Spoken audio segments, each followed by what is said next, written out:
அத்தியாயம் 1. நான் காத்திருந்தேன். அந்த வரவேற்பறை அழகாக இருந்தது. இப்படி ஒரு ஆள்விழுங்கி சோஃபாவை நான் பார்த்ததே இல்லை. என்னோடு காத்திருந்த மற்ற மூவரும் ஷூவை கழற்றவில்லை. நான் மட்டும் பொறுப்பாக என் 14 ரூபாய் பாண்டி பஜார் ரப்பர் செருப்புகளை வாசலிலேயே விலக்கியிருந்தேன். காரணம் தாழ்வு மனப்பான்மை. அது தொப்புள் கொடி அறுபட்டதுமே வந்து சேர்கிற சமாச்சாரம் இல்லை. பரம்பரை வியாதி இல்லை. இரத்த சம்பந்தப்பட்டதில்லை. சூழலின் காரணமாக வந்து இணைகிற சங்கதி. அது முதல் முறையாக கதவை தட்டும் போதே ஜன்னல் வழியாக பார்த்து அடையாளம் தெரிந்து கொண்டிருக்க வேண்டும். என் வீட்டு வாசலை மிதிக்காதே சனியனே என்று விரட்டியிருக்க வேண்டும். அசட்டுத்தனமாக கதவை திறந்து நல்வரவு என்று எழுதின மிதியடியை அதை மிதிக்க அனுமதித்து விட்டதால் அது என் நகராத விருந்தாளியாகி ஒரு காலகட்டத்தில் குடும்ப உறுப்பினராகிவிட்டது. என் ரத்தத்தில் பிலிமார்ப்ஸ், லிம்போசைட்ஸ், ஈஸ்னோஃபில்ஸ் இவற்றுடன் மிஸ்டர் தாழ்வு மனப்பான்மையும் இரண்டர கலந்து விட்டார். முதல் முறையாக அவர் கதவு தட்டியது என் பள்ளி பருவத்தில். அவர் ஏறி வந்த வாகனம் என் சக வகுப்பு தோழன் ஜெகதீஷ். ஜெகதீஷ் காரில்தான் பள்ளிக்கு வருவான். பள்ளி முடிந்ததும் தயாராய் கார் காத்திருந்து ஏற்றிச் செல்லும். அந்த வயதிலேயே வாட்ச் கட்டுவான். தமிழ் வாத்தியார் அவன் வாட்சை பார்த்து தன்னுடையதில் நேரம் சரிபார்த்து கொள்வார். சாதாரணமாக ஸ்டேஷனரி கடைகளில் கிடைக்காத வினோத வடிவ வெளிநாட்டு பென்சில் ரப்பர் தான் உபயோகிப்பான். நான் 90 மார்க் எடுப்பேன். ஆனால் ஜெகதீஷ் 35-40 தாண்ட மாட்டான். ஆனாலும் என்னை யாருமே பாராட்டியதில்லை. ஜெகதீஷை யாருமே திட்டியதில்லை. யார் யாரடா வீட்டுப்பாடம் செய்யல? ஆங்கில வாத்தியார் மூக்குப்பொடி போட்டு முடித்து கேட்பார். பலர் எழுந்து நிற்பார்கள். ஜெகதீஷை கவனிப்பார். அவன் உட்கார்ந்திருந்தால் பிரம்பெடுத்து எல்லாரையும் கியூவில் வரச் சொல்லி இந்த கைக்கு 2 அந்த கைக்கு 2 என்று விளாசுவார். கூட்டத்தில் ஜெகதீஷும் நின்றிருந்தால் சரி சரி நாளைக்கு செஞ்சுட்டு வந்துடுங்க என்பார். இந்த சிறப்பு சலுகை எனக்குள் தாழ்வு மனப்பான்மையோடு ஜெகதீஷை போல பெரிய பணக்காரனாக வேண்டும் என்கிற உத்வேகத்தையும் விதைத்தது. பள்ளி படிப்பு முடிந்ததும் கல்லூரி செல்ல விரும்பினேன் நான். ஆனால் என்றைக்கும் என் விருப்பத்திற்கு வீட்டில் மரியாதை கிடைத்ததில்லை. என் அப்பாவிற்கென்று சில கொள்கைகள், கோட்பாடுகள் உண்டு. இன்றைக்கு என்ன சமைக்க வேண்டும், என்ன கலரில் சட்டை வாங்க வேண்டும், ஹாலில் ஃபேன் எப்போது ஓட வேண்டும், ரேடியோ எப்போது பாட வேண்டும், தலைமுடி என்றைக்கு வெட்டி கொள்ள வேண்டும், இப்படி சகலமும் அவர்தான் தீர்மானிப்பார். எங்கள் சிற்றூரில் சின்ன ஜவுளிக்கடை வைத்திருந்த அப்பா என்னை தொழில் வாரிசாக கடைக்கு வர சொல்லிவிட்டதில் எனக்கு ஏக வருத்தம். ஆனால் அப்பாவை மீறி எதுவும் செய்ய முடியாது. அப்பா என்னை கடையில் உட்கார வைத்து கணக்கு நோட்டில் எப்படி வரவு எழுதி 2 பக்கமும் டேலி செய்வது என்று பாடம் நடத்த நான் முயற்சித்து கொட்டாவி விழுங்குவேன். கடையில் இருந்த நேரம் போக மீதி நேரங்களில் ஞாயிற்றுக்கிழமைகளில் என் நண்பர்களுடன் அரட்டை அடித்ததில் உருவானது விவேகானந்தா நற்பணி மன்றம். சின்னதாக பந்தல் போட்டு பெஞ்ச் வாங்கி போட்டு நண்பர்கள் அங்கே கூடுவோம். ஏரியா மக்களுக்கு சின்ன சின்ன உதவிகள், தண்ணீர் பந்தல், எழுத தெரியாதவர்களுக்கு கடிதம் எழுதி தருவது, இது போல. மன்றத்தின் ஆண்டு விழா வந்தது. அதை விமரிசையாக கொண்டாட முடிவு செய்தது தப்பில்லை. ஆண்டு விழாவில் நண்பர்கள் சேர்ந்து நாடகம் போடுவது என்று தீர்மானித்தோமே, அதுதான் சென்னையில் இந்த பெரிய வீட்டில் இப்படி நான் காத்திருப்பதற்கான ஆரம்ப நிகழ்ச்சி. சேதுராமன் என்று ஒரு ஐயர் பையன் ஒரு குயர் நோட்டு வாங்கி 4 தினங்களில் ஒரு நாடகம் எழுதிவிட்டான். அவன், அன்பே, இந்த புவியுலகில் நம் காதலை புரிந்து கொள்ளும் மாந்தர்கள் யாருமே இல்லை. அவள், ஆமாம் கண்ணாலா, கண்ணும் இமையும் போல நாம் இணைந்திருப்பது பலருக்கு பொறாமையூட்டுகிறது. இப்படியாக உருவாகியிருந்த கதை வசனத்தில் அவனாக என்னை நடிக்க சொன்னார்கள். நான் தயங்கி தயங்கி அப்பாவின் அனுமதி கோரினேன். அப்பா சம்மதித்தார். ஆனால் ஒரே ஒரு நிபந்தனை, அவளாக பெண் யாரும் நடிக்கக்கூடாது. ஆண்தான் பெண் வேடமிட்டு நடிக்க வேண்டும். எங்களுக்கெல்லாம் சப்பென்று போய்விட்டது. மதுரை மீன்கொடி நாடக மன்றத்தில் இருந்து செல்வி ருக்மணியை கதாநாயகியாக நடிக்க அழைக்க நினைத்திருந்தோம். செல்வி ருக்மணி ஏரியாவில் மிக பிரபலம். தக்காளி நிறம், கடைந்த உடல், குரல் மட்டும் கொஞ்சம் நடிகைவேல் குரலாக இருந்தாலும் இமை கொட்டி பேசும்போது மனசு கிறங்கும். வெற்றிலை போட்டு ஸ்டேஜ் பூரா துப்புவாள். நாடகம் எழுதிய பையன் சேதுராமனின் கையை பிடித்து குலுக்கி, உங்க நாடகத்துக்கு கூப்பிடுங்க, குறைச்ச பணத்துல வர்றேன் என்று ஒரு முறை சொல்லி போயிருக்கிறாள். என் அப்பாவின் நிபந்தனையை மன்றத்தில் சொன்னதும் எல்லோரும் எதிர்ப்பு குரல் கொடுத்தார்கள். சேதுராமன் மனம் உடைந்து போனான். என்னமோ பெரிய சினிமா ரைட்டர் போல அவளை மனசுல வச்சுக்கிட்டு தான் அந்த கேரக்டரையே எழுதினேன் என்று புலம்பினான். ஆனால் என்னை தவிர வேறு யாருக்கும் கதாநாயக முகம் இல்லாமல் போனதாலும் இருந்த கிருஷ்ணமூர்த்திக்கும் திக்குவாய் என்பதாலும் எல்லோரும் என் அப்பாவின் நிபந்தனையை ஏற்க வேண்டியதாயிற்று. என் அப்பாவுக்கு நான் பொது காரியத்தில் ஈடுபட்டிருப்பதில் பெரிய மகிழ்ச்சி. என்னை உற்சாகப்படுத்த அவர் சில காரியங்களை செய்தார். நாடகம் போடுவதற்கு முனிசிபாலிட்டிக்கு சொந்தமான கலைக்கூடத்தை செலவில்லாமல் ஏற்பாடு செய்து கொடுத்தார். விளம்பர நோட்டீஸ் செலவை முழுவதுமாக ஏற்றார். இதோடு நிற்காமல் பக்கத்து ஊரில் 10 நாட்களாக முகாமிட்டு சினிமா ஷூட்டிங் நடத்தி கொண்டிருந்த சினிமா டைரக்டர் சிங்கராஜனை போய் பார்த்து நாடகத்திற்கு தலைமை தாங்க வேண்டும் என்று கேட்டுக்கொண்டார். குறிப்பிட்ட தினத்தில் நாடகம் கோலாகலமாக அரங்கேறியது. ஒரு தாத்தா பாத்திரம். இது அந்த காலத்து தாடிடா என்று தன் தாடியை நீவ அது கையோடு வந்துவிட்டது. கதாநாயகி ஒரு காட்சி மாற்றத்தில் அவசரமாக ஓடி வந்து புடவை தடுக்கி விழுந்து விட்டான்தான். குப்புற விழுந்ததில் 2 கொட்டாங்குச்சிகளும் உடைந்து போனது. இவை தவிர நாடகத்தில் குழப்பம் ஏதுமில்லை. சஃபாரி சூட் அணிந்த டைரக்டர் சிங்கராஜன் போடப்பட்ட மாலையை கழற்றி கையில் போட்டுக்கொண்டு, எனதருமை பெரியோர்களே, இளைஞர்கள் நடத்தும் நாடகம்தானே என்று நான் கூட சற்று அலட்சியமாகத்தான் வந்தேன். இங்கே வந்து பார்த்ததும் பிரமித்து போனேன். இந்த இளைஞரை குறிப்பிட்டே ஆக வேண்டும். என்ன ஒரு இயல்பான நடிப்பு, நல்ல குரல் வளம், வசனங்களை ஏற்ற இறக்கத்துடன் அழகாக உச்சரித்தார். நிமிடத்தில் மாறுகின்ற அவரின் முகபாவனைகள் என்னை வியக்க வைத்தன. இப்படிப்பட்ட திறமையான இளைஞர்களை எல்லாம் சினிமா உலகம் பயன்படுத்தி கொள்ள வேண்டும் என்று பாராட்டிவிட்டு போனாரா? அன்றைக்கு என் மனதில் ஒரு புதிய விருந்தாளி புகுந்தான். அவன் பெயர் சினிமா ஆசை. அத்தியாயம் 2. அன்றைக்கு ராத்திரி அப்பா சொன்னார், இதோ பாருடா, அந்த டைரக்டர் ஏதோ வந்ததுக்கு பாராட்டணுமேனு கடமைக்கு 2 வார்த்தை உன்னை புகழ்ந்தாரு. அதையே மனசுல வச்சுக்கிட்டு எந்த ஆசையையும் வளர்த்துக்காம தொழில கவனம் செலுத்து, புரிஞ்சுதா? ஒரு வைத்தியன் நோயாளிக்கு ஒரு மருந்தை கொடுக்கும்போது இந்த மருந்தை குடிக்கிறப்ப குரங்க நினைக்காத என்றானாம். ஒன்றுமே சொல்லாமல் இருந்தாலே போதும், சாதாரணமாக அந்த நோயாளிக்கு குரங்கு ஞாபகம் வரப்போவதே இல்லை. குறிப்பிட்டு சொல்லும்போது நோயாளி மருந்து பாட்டிலின் மூடியை திறக்கும் போதெல்லாம் கண்டிப்பாக குரங்கு ஞாபகம் வரும். அதே போல என் அப்பா அதையே நினைக்காதே என்றாரா? எனக்கு அதே நினைப்புதான் வர துவங்கியது. போதாதற்கு என் நண்பர்கள், உனக்கென்னடா குறைச்சல், டைரக்டர் சிங்கராஜனே சொல்லிட்டாரு, நீ மட்டும் மெட்ராஸ் போனா சூப்பர் ஸ்டார் ஆகிடலாண்டா என்றார்கள். என் நடவடிக்கைகளில் திடீர் மாற்றங்கள் ஏற்பட்டன. கண்ணாடி முன்பு ரொம்ப நேரம் நின்றேன். தலையை 7 விதமாக வாரி பார்த்து கொண்டேன். வெள்ளை காகிதத்தை சுருட்டி சிகரெட் போல உதட்டில் வைத்துக்கொண்டு ஸ்டைல் செய்து பார்த்தேன். கதாநாயக லட்சணம் தெரிந்தது. கடையில் உட்கார்ந்து கொண்டு கண்கள் திறந்து வைத்து கொண்டு கனவு கண்டேன். குதிரையில் நான், எனக்கு அருகில் இன்னொரு குதிரையில் ஜோதிகா. கடற்கரையோரம் தண்ணீரை சிதறடித்து 2 குதிரைகளும் ஸ்லோ மோஷனில் வருகின்றன. சீட்டாட்ட கிளப். ஒரு கண்ணாடி சுவரை பைக்கோடு கடந்து உடைத்து கொண்டு வந்து நடு மேடையில் நிற்கிறேன். பைக் ஓட்டியபடியே டிஷும் டிஷும் சூப்பர் ஃபைட்.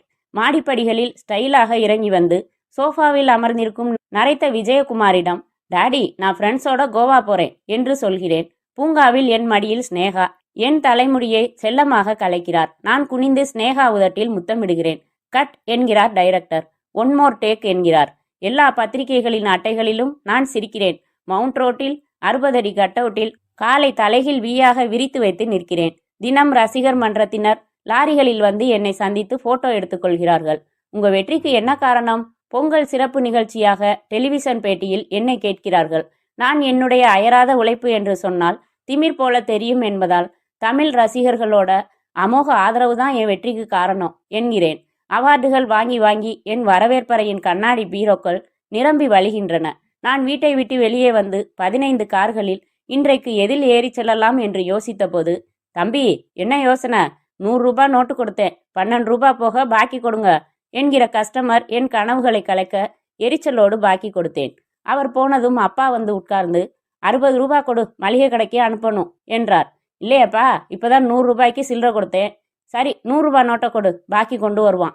நான் கல்லாப்பெட்டியில் தேடினால் 100 ரூபாய் நோட்டே இல்லை. அடப்பாவி, 20 ரூபாய் நோட்டை கொடுத்துவிட்டு 100 ரூபாய் கொடுத்ததாக சொல்லி அந்த ஆள் ஏமாற்றி பணம் வாங்கி சென்று விட்ட கதையை அப்பாவிடம் சொல்ல, அப்பா அது கடை என்றும் பார்க்காமல், தோளுக்கு உயர்ந்த பையன் என்றும் பார்க்காமல் என்னை அறைந்தார். அறைந்ததோடு இல்லாமல் அரை மணி நேரத்திற்கு என்னை திட்டியதன் சாராம்சமாவது, நான் எதற்கும் லாயக்கில்லாத உதவாக்கரை. சார், நான் சாப்பாட்டில் சோடியம் குளோரைடு போட்டு சாப்பிடுபவன். கொஞ்சமாகத்தான் வளர்ந்திருக்கிறதென்றாலும் நான் மீசை வைத்த ஆண்மகன். ரோசம் வராதா? தன்மானம் இருக்காதா? நேராக வீட்டிற்கு வந்தேன். கேலண்டரில் தேதி கிழித்து அதன் பின்பக்கம் எழுதினேன், அன்பில்லாத அப்பா. நான் எதிர்காலத்தில் எவ்வளவு பெரிய நபராக வரப்போகிறவன் என்பது தெரியாமல் என்னை திட்டிவிட்டீர்கள். நான் போகிறேன். என்னை நிரூபித்து காட்டுகிறேன். நான் உதவாக்கரை இல்லை, 1000 பேருக்கு உதவும் கரை என்பதை நீங்கள் உணரக்கூடிய காலம் வெகு தூரத்தில் இல்லை. வருகிறேன்.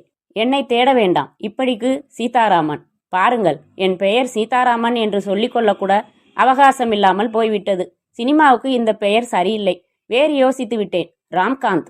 நான் கொஞ்சம் நகை, கொஞ்சம் பணம் திருடிக்கொண்டு சிக்குபுக்கு ரயில் ஏறி சென்னை வந்து சேர்ந்தேன். மாம்பலத்தில் ஒரு லாட்ஜில் ரூம் போட்டு குளித்து ட்ரெஸ் செய்து கொண்டு புது செருப்பு வாங்கி மாட்டிக்கொண்டு இதோ டைரக்டர் சிங்கராஜன் வீட்டிற்கு வந்து வரவேற்பறையில் காத்திருக்கிறேன். வாட்ச்மேன் முதலில் என்னை உள்ளே விடவில்லை. டைரக்டர் சிங்கராஜன் எனக்கு மேடையில் பரிசளித்த போது எடுத்த புகைப்படத்தை ஞாபகமாக எடுத்து வந்திருந்ததால் அதை காட்டி, நீ மெட்ராஸ் வந்தா என்ன பாருன்னு சொல்லியிருக்காருப்பா என்று டூப் விட்டதால் உள்ளே அனுமதிக்கப்பட்டேன். எனக்கு பக்கத்தில் ஜோல்னா பை தோளில் மாட்டியிருந்த ஆசாமி பொழுது போகாமல் தன் சுண்டு விரலால் காது குடைந்து கொண்டிருக்க, சார் நீங்க பத்திரிகை நிருபரா என்றேன். ஆமா, சினிமா பேசஞ்சர் பத்திரிகையில வேலை பார்க்குறேன். அப்படி ஒரு பத்திரிகை இருக்கா என்ன? சினிமா எக்ஸ்பிரஸ்னு ஒரு பத்திரிகை இருக்கிறப்ப சினிமா பேசஞ்சர் இருக்கக்கூடாதா? இருக்கலாம். உங்க பேரு? தமிழ் பையன்னு புனைப்பெயர் வச்சிருக்கேன். டைரக்டரை ஒரு பேட்டி எடுக்க வந்தேன். நீங்க என்ன விஷயமா வந்திருக்கீங்க? சான்ஸ் கேட்டு வந்திருக்கிறேன் என்று சொல்வதற்கு கௌரவம் இல்லை என்பதால் டூப் நம்பர் 2ஆக டைரக்டரோட அடுத்த படத்துல என்ன ஹீரோவா செலக்ட் பண்ணியிருக்காரு. இன்னைக்கு நாள் நல்லா இருக்கிறதெல்லாம் அட்வான்ஸ் தரேன் வான்னு சொன்னாரு. மை குட்னஸ், செவிட்டுக்குருவி படத்துல நீங்க தான் ஹீரோவா? செவிட்டுக்குருவியா? ஆமா, அதான் டைரக்டரோட அடுத்த படம். ஊமை குயில் மாதிரி செவிட்டுக்குருவி. அதுக்கும் அடுத்த படம் குருட்டு பூனை. அதுக்கும் அடுத்த படத்தோட பேரு கூட எனக்கு தெரியும். என்னது? நொண்டி கழுதை. டைரக்டர் குளிச்சுக்கிட்டு இருக்காரு, வர கொஞ்சம் நேரம் ஆகும். நீங்க இப்படி வாங்க, உங்களை பத்தின செய்திய முதலா பேசஞ்சர்ல போட்டுடலாம். நிருபர் என் கையை பிடித்து பங்களாவுக்கு வெளியே போர்டிகோவிற்கு அழைத்து வந்தார். என்ன உங்க பேரு? என் பேரு சீதாராமன். சினிமாவுக்காக ராம்காந்த். டைரக்டர் மேக்கப் டெஸ்ட் பண்ணிட்டாரா? ஒரு டெஸ்ட்டும் வேணான்னு சொல்லிட்டாரு. எப்போ ஷூட்டிங் ஆரம்பிக்குது? கேமரால ஃபிலிமை மாட்டினதும் ஆரம்பிச்சிட வேண்டியதுதான். தமாஷா பேசுறீங்களே. ஹீரோயின் யாரு? உங்க இஷ்டம்னு சொல்லிட்டேன். உங்க கேரக்டர் என்ன? அதை வெளியில சொல்லக்கூடாதுன்னு டைரக்டர் சொல்லிட்டாரு. நியாயம்தான், யாருக்கிட்டையும் சொல்லிடாதீங்க என்ற நிருபர் தன் ஜோல்னா பையில் இருந்த கேமரா ஒன்றை எடுத்து, உங்களை 2 போட்டோ எடுத்துக்கிறேன் என்று சொன்னதும் நான் உதட்டை ஈரம் செய்து கொண்டேன். தலையை கோதிக்கொண்டேன். போஸ் கொடுத்தேன். நம்ம பேசஞ்சர்ல அறிமுக நாயகன்னு ஒரு பகுதி. அதுல புதுசா அறிமுகமாகறவங்கள எல்லாம் இது மாதிரி பேட்டி கண்டு போட்டோவோட போடுறோம். வர்ற இஷ்யூல உங்களை போட்டோவோட எழுதிடுறேன். கடைசி வார்த்தைக்கு பிறகு சிக்கனமாக ஒரு அரசு சிரிப்பு ஏன் சிரித்தார் என்று புரியாமல் நானும் சிரித்தேன். இப்போ உங்களை போட்டோ எடுத்தேன் பாருங்க. இதை பிரிண்ட் போடுற செலவெல்லாம் பத்திரிகை ஆபீஸ்ல தரதில்ல சார். அடடா என்றேன். கண்டிப்பா வர்ற இஷ்யூல எழுதிடுறேன். சந்தோஷங்க. பத்திரிகை ஆபீஸ்ல ஒரு இடைஞ்சல். அங்கே ஒரு சப் எடிட்டர் இருக்கான். அவன் தான் மேட்ரை அப்ரூவ் பண்ணணும். அதுக்கு சில்லறை வெட்டணும். ஓஹோ, 50 ரூபாய் கேட்குறான் சார் அவன். என்ன பண்றது? புதுசா வர்றவங்களுக்கு பப்ளிசிட்டி தேவைப்படுதே. முதல் போட்டாதானே வியாபாரம் பண்ண முடியும். நியாயம்தானே. ஒரு 100 கொடுத்துடுங்க. எதுக்கு? இவ்வளவு நேரம் விளக்கமா சொன்னேனே. கண்டிப்பா மேட்டர் வருமா? இந்த தமிழ் பையன் வாக்குல சுத்தம் சார். யோசித்து பார்த்த நான் மணிப்பர்ஸ் எடுத்து பணம் கொடுத்தேன். கண்டிப்பா வருமில்ல என்று கேட்டு நிருபரின் விலாசம் வாங்கி கொண்டு என் விலாசம் கொடுத்தேன். மீண்டும் இருவரும் வரவேற்பறை வந்து அமர்ந்தோம். சற்று நேரத்தில் டைரக்டரின் உதவியாளர் வந்தார். வந்ததும், தமிழ் பையன் உங்களை நாளைக்கு மத்தியானம் கற்பகம் ஸ்டுடியோவுக்கு வர சொல்லிட்டாரு, நீங்க போகலாம் என்றார். மற்ற 2 பேரை பார்த்து, நீங்க 1 மணி நேரம் கழிச்சு ஏபிஎன் டப்பிங் தியேட்டருக்கு வாங்க, அங்க பேசிக்கலான்னு சொல்லிட்டாரு என்றான். என் பக்கம் திரும்ப நான் எழுந்து உதவியாளரின் முக அருகில் சென்று வாட்ச்மேனிடம் காட்டிய அதே புகைப்படத்தை காட்டி, என்னை வர சொல்லியிருக்காரு என்றேன். உள்ள வாங்க, 2 நிமிஷத்துல பேசிட்டு புறப்பட்டுடணும். நான் நிருபரை மந்தகாசமாக ஒரு பார்வை பார்த்துவிட்டு உள்ளே சென்றேன். டைரக்டர் சிங்கராஜன் தொலைபேசியில், அதை கூட செய்யாம என்னத்தையா புடுங்கிக்கிட்டு இருக்கீங்க என்று துவங்கி சரளமாக அச்சாகக்கூடாத வார்த்தைகளை பேசி வைத்து நிமிர்ந்தார். என்ன வேணும்? யார் நீ என்றார். சார், என் பேரு சீதாராமன். நான் போட்ட நாடகத்துக்கு நீங்க தலைமை தாங்கி பாராட்டி பேசுனீங்க. இதை பாருங்க போட்டோ. சரி, அதுக்கு என்ன இப்போ? ஒரு நடிகன் ஆகணுங்கிற லட்சியத்தோட நான் ஊரை விட்டு புறப்பட்டு வந்தேன் சார். இந்த இளைஞனோட திறமைய சினிமா உலகம் பயன்படுத்தி கொள்ளணும்னு நீங்க தான் சார் பேசுனீங்க. எனக்கு நீங்க தான் வழிகாட்டணும் என்றேன். அதோ என்று கை நீட்டினார். திரும்பி பார்த்தேன், புரியாமல். வழி கேட்டியே, அதுதான் வெளியில போறதுக்கு வழி. போயிட்டு வரியா? சார் என்று அதிர்ந்தேன். என்ன சார் இப்படி சொல்றீங்க? பின்ன என்ன, ஒரு பேச்சுக்கு பாராட்டினா உடனே பொட்டியை தூக்கிட்டு வந்துடுறதா? ஒழுங்கா ஊருக்கு போய் சேருப்பா. எனக்கு திறமை இல்லையா சார்? உன் அட்ரஸ் கொடுத்துட்டு போ. தேவைப்படுறப்ப கான்டாக்ட் பண்ண சொல்றேன். இன்னைக்கு ஷூட்டிங் பத்தி யோசிச்சுக்கிட்டு இருக்கேன். டிஸ்டர்ப் பண்ணாத. வைத்தி, பையனுக்கு ஒரு காப்பி கொடுத்து ஊருக்கு போக காசு கேட்டா கொடுத்து அனுப்பிடு என்று விட்டு டைரக்டர் சிகரெட் பற்ற வைத்துக்கொண்டு சிந்தனையில் ஆழ்ந்தார். உதவியாளர் வைத்தி என் தோளில் கை வைத்தான், ஒரு போலீஸ் தோரணையில். அவன் கையை தட்டி விட்டுவிட்டு வெளியே நானாக நடந்தேன். என்ன ஒரு அவமானம், என்ன ஒரு அலட்சியம். ஊருக்கு போய் சேர்வதாமே. மேடையில் தேனொழுக பேசிவிட்டு இப்போது பேச்சுக்கு சொன்னதாக சொல்கிறாரே. என்ன போலித்தனம் இது? முடியாது. நான் ஊருக்கு போகப் போவதில்லை. சினிமாவில் நடித்து பெரிய நடிகனாக வராமல் நான் என் ஊர் மண்ணை மிதிக்கப் போவதில்லை. மனசுக்குள்ளேயே சபதம் செய்து நான் வீராப்புடன் நடந்தேன். அத்தியாயம் 3. நான் கோபமாக நடந்து போய் கொண்டிருந்த போது என்னை கடந்து சென்ற ஒரு மாருதி கார் நின்றது. ரிவர்ஸ் கியருக்கு மாறி திரும்பி பின்னால் வந்தது. என்னை இடித்து விடுமோ என்று பயந்து விலகி நான் நகர என் அருகில் கார் நின்றது. டிரைவர் சீட் அருகில் இருந்த கதவின் கருப்பு கண்ணாடி கீழே இறங்கியது. டிரைவர் சீட்டில் அமர்ந்திருந்த கூலிங் கிளாஸ் அணிந்த, பாலு மகேந்திரா போல தொப்பி அணிந்த, உதட்டில் ஹோல்டருடன் சிகரெட் சுமந்த அவன் சட்டென்று இறங்கி, ஹாய் சீதா என்றான். எனக்கு அவனை அடையாளம் புரியவில்லை. என் 2 தோள்களிலும் 2 கைகளை வைத்த அவன், மை டியர் சீதாராமா, என்னை அடையாளம் தெரியலையா என்றான். என் ஞாபக அடுக்குகளை ஜோசிய கிளி மாதிரி கிளறி தேடியும் அவனை பற்றிய சீட்டு கிடைக்கவில்லை. அவன் தன் கூலிங் கிளாஸை கலற்றி பிடித்து, டேய் இப்ப பாரு என்றான். அவன் ஒன்றை கண்ணை பார்த்ததும் மங்கலாக ஞாபகம் வந்தது. நீ நீ என்றேன் திக்கி. நான் தாண்டா சேட்டகோபி என்றான். நீயா? நீ வேற ஒரு கதையில கூழாங்கல்ல மின்சாரம் தயாரிக்கிற ஆராய்ச்சியில ஈடுபட்டு நொந்தகுமாரனோட சேர்ந்து பல சாகசம் செஞ்சு கடைசியில ஜெயிலுக்கு போயிட்டதா கேள்விப்பட்டேனே. அதெல்லாம் பழைய கதை. எப்போவோ ரிலீஸ் ஆகி வாழ்க்கையில முன்னேறி சிஐபி ஆகிட்டேன். அதென்ன சிஐபி? சிட்டியில இம்பார்ட்டன்ட் பர்சன். நீ கார்ல ஏறுக்கண்ணா, போய்க்கினே பேசலாம் என்றான் நட்பு கலந்த வாத்சல்யத்துடன். நான் அவன் அருகில் அமர்ந்து கொண்டதும் புறப்பட்டான். ஊர்ல ஜவுளி கடையில அன்றாயருக்கு பட்டை பட்டையா போட்ட துணி கிழிச்சு வியாபாரம் பண்ணிக்கிட்டு இருந்தியே, மெட்ராஸுக்கு எப்போ வந்த? கோபி, ஒரு லட்சியத்தோட ஊரை விட்டு ஓடி வந்துட்டேன். சபாஸ், லட்சியம் வந்துட்டா ஓடி வந்துடணும். டோன்ட் ஒர்ரி மச்சி, நீ உருப்பிட்டுடுவ. அது சரி, என்ன லட்சியம்? சினிமால பெரிய நடிகன் ஆகணும். இவ்வளவுதானா? பிரதம மந்திரி ஆகணும்னு சொல்ல போறியோன்னு நினைச்சேன். என்ன நீ இவ்வளவு சிம்பிளா பேசுற? சிங்கராஜன் தான் என்னை தூண்டி விட்டாரு. இன்னைக்கு அவரை பார்த்தா என்னை அலட்சியப்படுத்திட்டாரு என்று முன்கதை சுருக்கம் சொன்னேன். ஒரு வினோத சத்தம் வந்தது. நான் பதறி, கார்ல ஏதோ ஒரு பாகம் புட்டுக்குச்சு போலிருக்கு, வண்டியை நிறுத்தி என்னன்னு பாரு கோபி என்றேன். இல்ல, நான் சிரிச்சேன் என்று மீண்டும் அந்த வினோத சத்தம் உண்டு பண்ணினான். இத மாதிரி என்னை பயமுறுத்தாத கோபி. ஏன் சிரிச்ச? பழம் நழுவி பாலில் விழுந்த கதை தெரியுமா உனக்கு? காக்கா வாயிலிருந்து வடை நழுவி நரி வாயில விழுந்த கதை தான் தெரியும் எனக்கு. சீதாராமா, இன்னும் கொஞ்ச நாள்ல நானே ஒரு படம் தயாரிக்கிற யோசனையில இருந்தேன். என்னதான் நான் பர்சனாலிட்டியா இருந்தாலும் என்ன ஹீரோவா ஒத்துக்க மாட்டாங்க. யாரடா ஹீரோவா போடலாம்னு நானே யோசனை பண்ணிக்கிட்டு இருந்தேன்.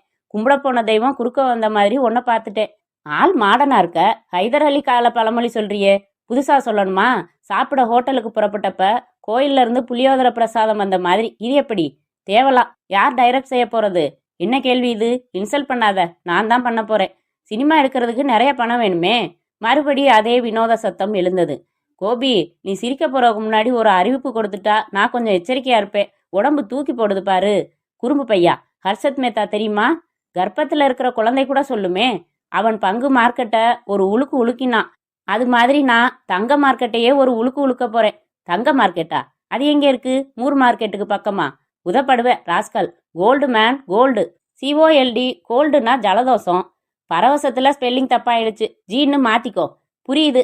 நீ பிஸ்கட் கடத்துறியா? பிஸ்கட்டை கடிக்கணும், கடத்தக்கூடாது. தங்க கட்டி கடத்துறியான்னு கேட்டேன். அது தேச விரோத செயல்டா முட்டாள். நான் தங்க கட்டி தயாரிக்கிறேன். தயாரிக்கிறியா? தயாரிக்க அது என்ன சோப்பு கட்டியா? இங்கேதான் நீ சேட்டகோபியை பத்தி ராங் மேத்தமெட்டிக்ஸ் போடுற பையா. கிராமத்துல சைக்கிள் டயரை உருட்டி விளையாடின பழைய கோபியை தான் உனக்கு தெரியும். என் மூளையோட சூப்பர் பவர் உனக்கு தெரியாது. என்னோட ஆராய்ச்சி கூடத்துக்கு வந்து பார்த்தா உனக்கு எல்லாம் புரியும். ஆராய்ச்சி கூடமா? கோபி, வண்டியை ஓரமா நிறுத்து, நான் இறங்கிக்கிறேன். நந்து நிறைய சொல்லிட்டான் உன்னை பத்தி. குடுவை நிறைய கூழாங்கல் போட்டு. ஐயோ, அது பழைய கதை. இளம் விஞ்ஞானியான நான் என் பயிற்சி காலத்துல மேற்கொண்ட கன்னி முயற்சி அது. இப்ப இறங்கி இருக்கிற ப்ராஜெக்டுக்காக இதுவரைக்கும் நான் 18,419 புக்ஸ் படிச்சிருக்கேன். என் ஆராய்ச்சியில நம்பிக்கை வச்சு என்கிட்ட பெரிய மனுஷங்க 4 பேர் 5 லட்சம் அட்வான்ஸ் கொடுத்துருக்காங்க. பங்களா கொடுத்து, கார் கொடுத்து, பங்களாவுக்குள்ளேயே லேபரேட்டரி வச்சு கொடுத்து. நீ வந்து பாரேன், அசந்துடுவ. யார்கிட்டையும் சொல்லாத ரகசியம் உங்ககிட்ட சொல்றேன். ஓடுகின்ற காரில் இருந்து குதிக்கிற தைரியம் எனக்கு இல்லாததால் நான் பேசாமல் வேறு வழி இல்லாமல் உட்கார்ந்திருந்தேன். அத்தியாயம் 4. அந்த தனி பங்களாவின் கேட்டை திறந்துவிட்ட வாட்ச்மேன் கோபிக்கு சல்யூட் அடித்தபோது என்னால் நம்பவே முடியவில்லை. பங்களா பெரிதாக இருந்தது. உள்ளே வந்ததும் ஒல்லியாக ஒரு வேலைக்காரன் வந்து பவ்யமாக நின்றான். அவன் பக்கத்தில் நின்று யாராவது இருமினால் கீழே விழுந்து விடுவான் போல் இருந்தான். சீனு, 2 ஆப்பிள் ஜூஸ் எடுத்துட்டு வா சீக்கிரம் என்றான் கோபி. பாவம், ரொம்ப கஷ்டப்படுவான். ஒவ்வொன்றா எடுத்துட்டு வர சொல்லு என்றேன். இவன் நம்பிக்கையான வேலைக்காரன், அதனாலதான் இவனை வச்சிருக்கேன். உட்காரு. என்ன பிரமிச்சு பாக்குற? இந்த பங்களாவுக்கு 8,000 வாடகை. யார் கொடுக்குறாங்க? நான் சொன்னேனே, 4 பேரு. பெரிய பிசினஸ் காந்தங்கள். என் முயற்சியை ஊக்குவிக்கிறது அவங்க தான். இன்னும் 10 நாள்ல என் ஆராய்ச்சியோட கிளைமாக்ஸ். அப்புறம் இந்த பங்களா எனக்கு சொந்தமாயிடும். தங்கத்தாலேயே செருப்பு செஞ்சு போட்டுக்க போறேன். எனக்கு ஒரு இளவும் புரியல. இரு, முதல்ல ஜூஸ் சாப்பிடு என்றான். சாப்பிட்டேன். என்னோட வா என்றான். அவன் மாடிப்படிகள் ஏற நான் தொடர்ந்தேன். ஒரு அறைக்குள் வந்தான். வேர்க்கடலை போல ஆங்காங்கே புத்தகங்கள் குவிந்து கிடந்தன. ஒரு சுவர் முழுக்க புத்தகங்கள் அடுக்கப்பட்டிருந்தன. என்ன புக்ஸ் இதெல்லாம்? யாருக்கு தெரியும்? பிளாட்பாரத்தில் வைக்கிற கண்ட புக்கையும் இப்படி வாங்கி குவிச்சுடுவேன். நிறைய புக்ஸ் ரெஃபர் பண்றதா அவங்க நினைச்சுக்க வேணாமா? நான் ஒரு ஆங்கில புத்தகத்தை கையில் எடுத்தேன். கோல்டன் மொமெண்ட்ஸ் என்ற பெயரில் நாவல். கோல்டுன்னு பேர் வந்துட்டா வாங்கிடுவேன். ஒரு தொழிற்சாலையின் கோல்டன் ஜூப்ளி மலர் இருந்தது. தங்கத்தாமரை என்று சிறுவர்களுக்கான படக்கதை புத்தகமும் இருந்தது. மற்றொரு தடியான புத்தகத்திற்குள்ளிருந்து நழுவி விழுந்த புத்தகத்தில் படுக்கையில் பருவச்சிட்டு என்று இருந்தது. இது என்னடா? கண்டுக்காத, அப்பப்ப ரிலாக்ஸ் பண்ணிக்கிறதுக்காக என்ற கோபி. ஆனா என் ஆராய்ச்சி ஒரே ஒரு புத்தகத்தோட அடிப்படையில தான் நடக்குது. மலைப்பூண்டு சித்தர்னு ஒருத்தர் எழுதின புஸ்தகம் அது. 70 வருஷத்துக்கு முந்தைய புஸ்தகம். தொட்டா பொடி பொடியா ஆயிடும். பத்திரமா வச்சிருக்கேன். அந்த புக்கு தான் நம்ம கைடு என்றான். என்னமோ ஆராய்ச்சி கூடம்னு சொன்னியே. ஷூ என்று நான் ஏதோ கெட்ட வார்த்தை சொல்லிவிட்டது போல கண்டித்துவிட்டு அறையின் கதவை சாத்திவிட்டு வந்த கோபி புக் ஷெல்ஃபில் 10 புத்தகங்களை கொத்தாக எடுத்தான். சுவரில் ஃபேன் ரெகுலேட்டர் போல தெரிந்தது. அதை திருகினான். உடனே மாடர்ன் தியேட்டர் படத்தில் வில்லனின் ரகசிய அறை போல புக் ஷெல்ஃப் 2ஆக பிளந்து 2 அடி அகலத்திற்கு வழிவிட்டது. வா என்று அவன் அந்த இருட்டான ரகசிய அறைக்குள் செல்ல நான் தொடர்ந்தேன். உள்ளே வந்து விளக்கு போட்ட கையோடு மற்றொரு ரெகுலேட்டரை திருக வழி மூடிக்கொண்டது. அந்த அறை கெமிஸ்ட்ரி லேபரேட்டரி போல இருந்தது. குடுவைகள், பியூரெட்டுகள், பிப்பெட்டுகள், சோதனை குழாய்கள், கலர் கலராக திரவங்கள், பர்னர்கள், ஒரு பக்கம் குதிரை லாயம் போல நிறைய இலைகளும் தலைகளும் குவிக்கப்பட்டிருந்தன. வரிசையாக 8 குடுவைகள் இருந்தன.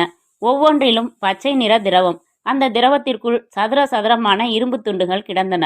என்னடா அது? எனக்கு ஒன்றும் புரியலையே என்றேன். உனக்கு ரசவாத கலை தெரியுமா? ரசம், வாதம், கலை, இது 3க்கும் தனித்தனியா அர்த்தம் தெரியும். ரசத்துல தக்காளி ரசம், பூண்டு ரசம். ஸ்டாப் இட், உனக்கு அடிப்படையே தெரியல. அந்த காலத்துல சித்தர்கள் இந்த ரசவாத கலையில பிரபலம். ரசவாத கலைன்னா இரும்ப தங்கமாக்குற வித்த. எனக்கு சிரிப்பு வந்தது. அடக்கி கொண்டேன். இரும்ப எப்படி தங்கமாக்க முடியும்? முடியும். நம்ம மலைப்பூண்டு சித்தர் மாத்தி இருக்காரு. அதோட இல்லாம தன் கலையை அழிஞ்சிடக்கூடாதுன்னு புத்தகமா போட்டிருக்காரு. அந்த புக்கில் ஃபார்முலா விவரம் பூரா இருக்கு. பலவிதமான மூலிகைகள், பச்சிலைகள் தேவைப்படுது இதுக்கு. அதை கலெக்ட் பண்ணி பக்குவப்படுத்தி எந்த மூலிகையை எந்த விகிதத்தில் கலக்கணும்னு கணக்கு இருக்கு. அப்படி கலந்து அந்த மூலிகை ரசத்தில் இரும்பு துண்டை ஊற வைக்கணும். 48ஆம் நாள் இரும்பு தங்கமாயிடும். நீ ஆராய்ச்சி ஆரம்பிச்சு எத்தனை நாள் ஆச்சு? 38 நாள் ஆச்சு. இதோ பாரு, இந்த 8 குடுவையிலையும் இரும்பு ரசவாதம் ஆகிட்டு இருக்கு. தினம் தினம் வேறு ஒரு மூலிகை சாறு இதில் மிக்ஸ் பண்ணணும். ரொம்ப ரகசியமா இதை நான் நடத்திக்கிட்டு இருக்கேன். ஒரு தடவையாவது இந்த ஆராய்ச்சி படி தங்கமாக்கி பார்த்திருக்கியா? இன்னும் 10 நாள்ல பார்க்க போறேனே. உன் பேச்சை நம்பி அந்த 4 பெரிய மனுஷங்க உனக்கு இவ்வளவு வசதி செஞ்சு கொடுத்துருக்காங்களா? ஆமா, ஆராய்ச்சி வெற்றி அடைஞ்சிட்டதும் பங்களா எனக்கு சொந்தம். பதிலுக்கு நான் அவங்க 4 பேருக்கும் தினம் 100 கிராம் இரும்ப தங்கமா மாத்தி தரணும். இதான் ஒப்பந்தம். ஆராய்ச்சி வெற்றி அடையலன்னா அவசகுணமா பேசாதடா முட்டாள். புக்கில் இருக்கிறபடி ஒவ்வொரு மூலிகையும் எவ்வளவு சிரமப்பட்டு கண்டுபிடிச்சு கொண்டாந்து தீவிரமா ஈடுபட்டு இருக்கேன். எனக்கு அவனை பார்க்க கவலையாக இருந்தது. இவ்வளவு சுலபமாக தங்கம் தயாரிக்க முடியும் என்றால் ஒரே நாளில் இந்தியா வல்லரசாகிவிடாதா? இந்தியாவில் இரும்புக்கென்ன பஞ்சமா? ஆனால் இதெல்லாம் நடக்கிற விஷயமில்லை கோபி என்று சொன்னால் என்னை கொலையே செய்து விடுவான் போலிருந்தது. சரி, 38 நாள்ல முக்கால்வாசி தங்கம் ஆகியிருக்குமே, எடுத்து பாத்தியா? தப்பு. 48வது நாள் தான் வெளியில எடுக்கணும். நடுவுல எடுத்து பார்க்க கூடாதுன்னு மலைப்பூண்டு சித்தர் தெளிவா எழுதியிருக்காரு. சித்தர் பேரே ஃப்ராடு மாதிரி தெரியுதே. ஒருவேளை புனைப்பெயர்ல அந்த புக்கு எழுதியிருப்பாரோ? என் குருவை கேவலமா பேசாத, எனக்கு கோபம் வந்துடும். கொஞ்சம் இரு என்று ஒரு குடுவையில் இருந்த பச்சை நிற மூலிகை சாறை எடுத்து அவுன்ஸ் கிளாஸில் அளந்து அளந்து இரும்பு துண்டு கிடந்த 8 குடுவைகளிலும் ஊற்றினான். வா போகலாம் என்றான். இருவரும் ரகசிய வழி திறந்து மறுபடி மெயின் அறைக்கு வந்தோம். நீ எங்க தங்கியிருக்க? மாம்பழத்தில் லாட்ஜ் பெயரை சொன்னேன். உன்னோட உயிர் நண்பன் நான் இங்க வசதியா இருக்கிறப்ப நீ லாட்ஜில் தங்குறதா? வா, போய் காலி செஞ்சு உன் பெட்டியை இங்கே எடுத்துட்டு வந்துடலாம். இல்லப்பா, நான் அங்கேயே இருக்கேன். இந்த பங்களா உன்னோட சொந்த பங்களா ஆனதும் சொல்லு, நான் வர்றேன். நீ என் திறமைய நம்பல இல்ல என்று வினோத சத்தம் செய்த சேட்டை கோபிக்கு ஒரு பெரிய வணக்கம் வைத்துவிட்டு நான் புறப்பட்டேன். அத்தியாயம் 5. நான் பிரபல இயக்குனர்கள், பிரபலமாக போகிற இயக்குனர்கள் என்று யாரையும் விட்டு வைக்காமல் எல்லோரையும் சந்தித்து சான்ஸ் கேட்டேன். நம்பிக்கை தரும் விதமாக யாரும் சொல்லவில்லை. நான் வெறுத்து போனேன். என்னடா உலகம் இது? ஒரு திறமையான கலைஞனுக்கு சரியான அக்ரஹாரம் இல்லையே. சாரி, அக்ரஹாரம் என்றால் வேறு அர்த்தம். இந்த இடத்தில் ஒரு காரம் வருமே. அதிகாரம் நோ, அங்கீகாரம் எஸ். வெறுப்பாக கடற்கரையில் மணலில் உட்கார்ந்திருந்தேன். கடல் அலைகளை வெறித்து பார்த்து கொண்டிருந்தேன். நேராக போய் கடலில் இறங்கி தற்கொலை செய்து கொள்ளலாமா? சே, நான் என்ன கோழையா? சினிமா நடிகனாக வேண்டும், பிரபலமாக வேண்டும், பேப்பரில் பெயர் வர வேண்டும், அதற்கப்புறம்தான் தற்கொலை. சி, அதுவரைக்கும் தற்கொலை இல்லை. நான் அதற்கு என்ன செய்வது என்று குப்பை காகிதத்தை போல என் மூளையை கசக்கி கொண்டிருந்த போது எக்ஸ்கியூஸ் மீ என்று குரல். ஒரு பெண்ணின் குரல். நான் திரும்பி பார்ப்பதற்குள் அந்த பெண் சட்டென்று என் அருகில் அமர்ந்தாள். அவசர அவசரமாக என்னை இழுத்து தன் மடியில் போட்டுக்கொண்டு அதிகமாக உதடுகளை திறக்காமல் பேசினாள். சார், என்ன 2 ரவுடி பசங்க துரத்துறாங்க. கொஞ்ச நேரத்துக்கு என் காதலன் மாதிரி நடிங்க ப்ளீஸ். என் தலை அவள் மடிமேல் இருக்க, என் காது அவளின் ஜில்லென்ற வயிற்றில் பட்டு கொண்டிருக்க, எனக்கு உடனே அரத பழசாக கரும்பு தின்ன கூலியா என்னும் கேள்விதான் எழுந்தது. கற்பனையில் தவிர இந்த மாதிரி நெருக்கத்தில் ஒரு பெண்ணுடன் நான் இருந்ததே இல்லை. மூக்கருகில் எலுமிச்சை வாசனை. லிரில் சோப்பு போட்டு குளிப்பவள் போலிருக்கிறது. அவள் மடி அநியாயத்திற்கு மெத்தென்று இருந்தது. உள்ளே பஞ்சிலான சிறப்பு எலும்பு இருக்குமோ என்று தோன்றியது. உன் பேர் என்ன என்றேன். பாக்கியலட்சுமி. சின்ன குழந்தையா இருக்கிறப்ப பெரியவங்க சாமி பேர் வைக்கணும்னு ஒரு சாஸ்திரத்துக்கு வைப்பாங்க. நாம வளர்ந்ததும் ஹேர் ஸ்டைல் மாத்திக்கிற மாதிரி பேரையும் மாத்திக்கணும். பாக்கியான்னு சுருக்கிக்கோ டார்லிங். டார்லிங்கா? நீ தானே காதலன் மாதிரி கொஞ்சம் சொன்ன. அவனுங்க பக்கத்துல வர்றாங்க. தொடர்ந்து இன்டிமேட்டா ஏதாச்சும் பேசுங்க என்றவள் என் கையை எடுத்து தன் கன்னத்தில் வைத்து கொண்டாள். ஓர கண்ணால் பார்க்க 2 தடியர்கள் வந்து கொண்டிருந்தார்கள். பாக்கியா, இன்டிமேட்டுங்கிறது ஒரு வகை சென்ட். அது ஃபாரின் சென்ட். இங்க நிறைய கடைகள்ல டூப்ளிகேட் தான் கிடைக்கும். ஒரிஜினலா வேணும்னா. ஐயோ, எதுக்கு இப்போ சென்ட் பத்தி பிரசங்கம்? இன்டிமேட் பத்தி பேச நீயே. கர்மம். நெருக்கமா பேசுங்கன்னு சொன்னேன். பேசிடலாம் விடு. கண்ணே, உன் கருவிழிகளின் நர்த்தனம் என் இதயத்தை ஜதிபாட வைக்கிறது என்பதை அறிவாயா? இது எங்க நாடக வசனம். ஞாபகம் வச்சிருக்கிறது இப்போ உதவுது. இயல்பா பேசுங்க. அவங்க பக்கத்துல வந்துட்டாங்க. பாக்கியா, உன்னை ஒரு நாளைக்கு 36 மணி நேரமும் பார்த்துக்கிட்டே இருக்கணும் மாதிரி இருக்கு. நேத்து நீ ஒன்னு கொடுத்தியே, அதை மறக்கவே முடியாது என்றேன். போங்க, எனக்கு வெக்கமா இருக்கு என்றாள். இதுல என்ன வெக்கம்? நேத்து கொடுத்த மாதிரியே நாளைக்கும் உங்க பாட்டி சுட்ட முறுக்கு கொடுப்பியா என்றவன் குரல் தணிந்து, எப்படி ஜோக் என்றேன். அந்த 2 ரவுடிகளும் எங்களுக்கு மிக அருகில் வந்து நின்று தங்களுக்குள் ஏதோ பேசிக்கொண்டு விலகிச் சென்றார்கள். அவர்கள் போனதும் என்னை தன் மடியில் இருந்து எழுப்பிவிட்டு சற்று நகர்ந்து அமர்ந்த பாக்கியாவை பாதி நிலாவின் வெளிச்சத்தில் பார்த்தபோது மதுரை ருக்மணிக்கு தங்கை சாயலில் இருந்தாள். ரொம்ப தேங்க்ஸ் சார். ஒரு பொண்ணு அழகா பிறந்துட்டா எவ்வளவு கஷ்டம் பாருங்க. நிம்மதியா கடற்கரையில 10 நிமிஷம் ஒரு கன்னி பொண்ணு உட்கார முடியலையே. நியாயந்தாங்க. அழகா பிறந்துட்டதால ஒரு பொண்ணு ஓவரா மேக்கப் பண்ணிக்காமையோ லோ ஹிப்ல சேலை கட்டாமையோ இருக்க முடியாதுதான் என்று அவளை பார்க்க அவள் கஞ்சத்தனமாக சிரித்தாள். அவசரமாக தன் சேலை தலைப்பை இழுத்து விட்டு கொண்டாள். நீங்க யாருங்க பாக்கியா? அப்படி கூப்பிடலாமா? கூப்பிடுங்க. நீங்க ஒத்துழைக்கலன்னா அந்த 2 பசங்களும் என்னை கடத்திக்கிட்டு போயிருப்பாங்க. அதுக்கப்புறம் என்ன நடந்திருக்கும்னு என்னால கற்பனையே பண்ண முடியல சார். கற்பனை பண்றது சுலபங்க. அதுக்கப்புறம் நீங்க யார்கிட்டையும் ஒரு கன்னி பொண்ணு தனியா கடற்கரைக்கு வர முடியலன்னு புலம்ப முடியாதபடிக்கு ஆயிருக்கும். ரொம்ப குறும்பு சார் நீங்க. ஐயோ, நீங்க தானே என் கையை எடுத்து உங்க கணத்துல வச்சுக்கிட்டீங்க. நான் எதுவுமே செய்யலையே. நான் பாட்டுக்கு லிரில் காத்தை சுவாசிச்சுக்கிட்டு இருந்தேன். லிரில் காத்தா? நீங்க அந்த சோப்பு போட்டு தானே குளிச்சிங்க? வாவ், எப்படி கண்டுபிடிச்சிங்க? எனக்கு மூக்கு எப்பவும் ஓவர் டயத்துல வேலை பார்க்கும். உங்க பேரு? பழைய பேரு சீதாராமன், புது பேரு ராம்காந்த். டைரக்டர் சிங்கராஜனோட அடுத்த படத்துல நான் தான் ஹீரோ. ஒரு நடிகனை நடிக்க சொன்னேனானா? Glad to meet you Ram என்று இயல்பாக கை குலுக்கினாள். ரோஜா இதழால் ஆன கை. பாக்கியா, இந்த 2 பசங்க மறுபடி வர மாதிரி இருக்கு. சட்டுனிய மடியில படுத்துக்கங்க என்று பொய் சொன்னேன். அவள் நம்பி படுத்து கொண்டாள். நீ யாருன்னு விவரமா சொல்லு பாக்கியா. கிராமத்துல நான் பாட்டுக்கு நெல்லு குத்திக்கிட்டு பல்லு குத்திக்கிட்டு இருந்தேன். எங்க கிராமத்துல ஒரு சினிமா ஷூட்டிங் நடந்தது. ஷூட்டிங் வேடிக்கை பார்த்துக்கிட்டு இருந்தப்போ ஹீரோயின் த்ரிஷா கிட்ட பூ விற்கிற ஒரு பொண்ணு தேவைப்பட்டது. சட்டுன்னு என்ன நடிக்கிறியான்னு கேட்டாங்க. சரின்னு நடிச்சேன். அந்த டைரக்டர், நீ ரொம்ப அழகா இருக்க, சினிமால இறங்குனா பெரிய ஹீரோயினா வர்றதுக்கு சான்ஸ் இருக்குன்னு சொல்லிட்டு போயிட்டாரு. அதுல இருந்து சினிமா நடிகை ஆகணும்னு ஒரு வெறி எனக்குள்ள வந்துடுச்சு. அவள் சொல்ல சொல்ல எனக்குள் சிலிர்ப்பு ஏற்பட்டது. இவளும் நம் ஜாதி என்று தெரிய ஒரு புலகாங்கிதம் உடம்பெங்கும் பொங்கியது. வீட்டில் லெட்டர் எழுதி வச்சுட்டு புறப்பட்டு மெட்ராஸ் வந்துட்டேன். ரயில்ல தானே? ஆமா. எப்படி தெரியும்? ரயில்ல தான் டிக்கெட் வாங்காம வர்றதுக்கு சான்ஸ் அதிகம். நான் டிக்கெட் வாங்கிட்டு தான் வந்தேன். மெட்ராஸ்ல எனக்கு ஒரு ஒன்று விட்ட சித்தப்பா மேடை நாடக குழு ஒன்னோட இசைக்குழுவில் ஹார்மோனியம் வாசிக்கிறவர். அவர் வீட்டில் வந்து தங்கினேன். என்னை பாராட்டின டைரக்டரை போய் பார்த்தேன். அலட்சியப்படுத்தி இருப்பாரே. என்னமோ அசிங்கத்தை மிதிச்சவர் மாதிரி முகத்தை சுழிச்சு போன்னு விரட்டிட்டாரு. நான் இடைவிடாம முயற்சி பண்ணிக்கிட்டு இருக்கேன். எப்படியும் கதாநாயகி ஆகிடுறதுன்னு இருக்கேன் என்று எழுந்து கொண்டாள். பாக்கியா, என்ன ஒரு பொருத்தம் பாத்தியா? We are selling a same boat என்றேன். அது அப்படி இல்லை, sailing in a same boat. உனக்கு இங்கிலீஷ் தெரியும்னு முதலே சொல்லக்கூடாதா? சரி, கவலைப்படாத. நான் ஹீரோவானதும் உன்னை ஹீரோயின் ஆக்கிடுறேன். அடிக்கடி நாம சந்திச்சா தேவலாமே.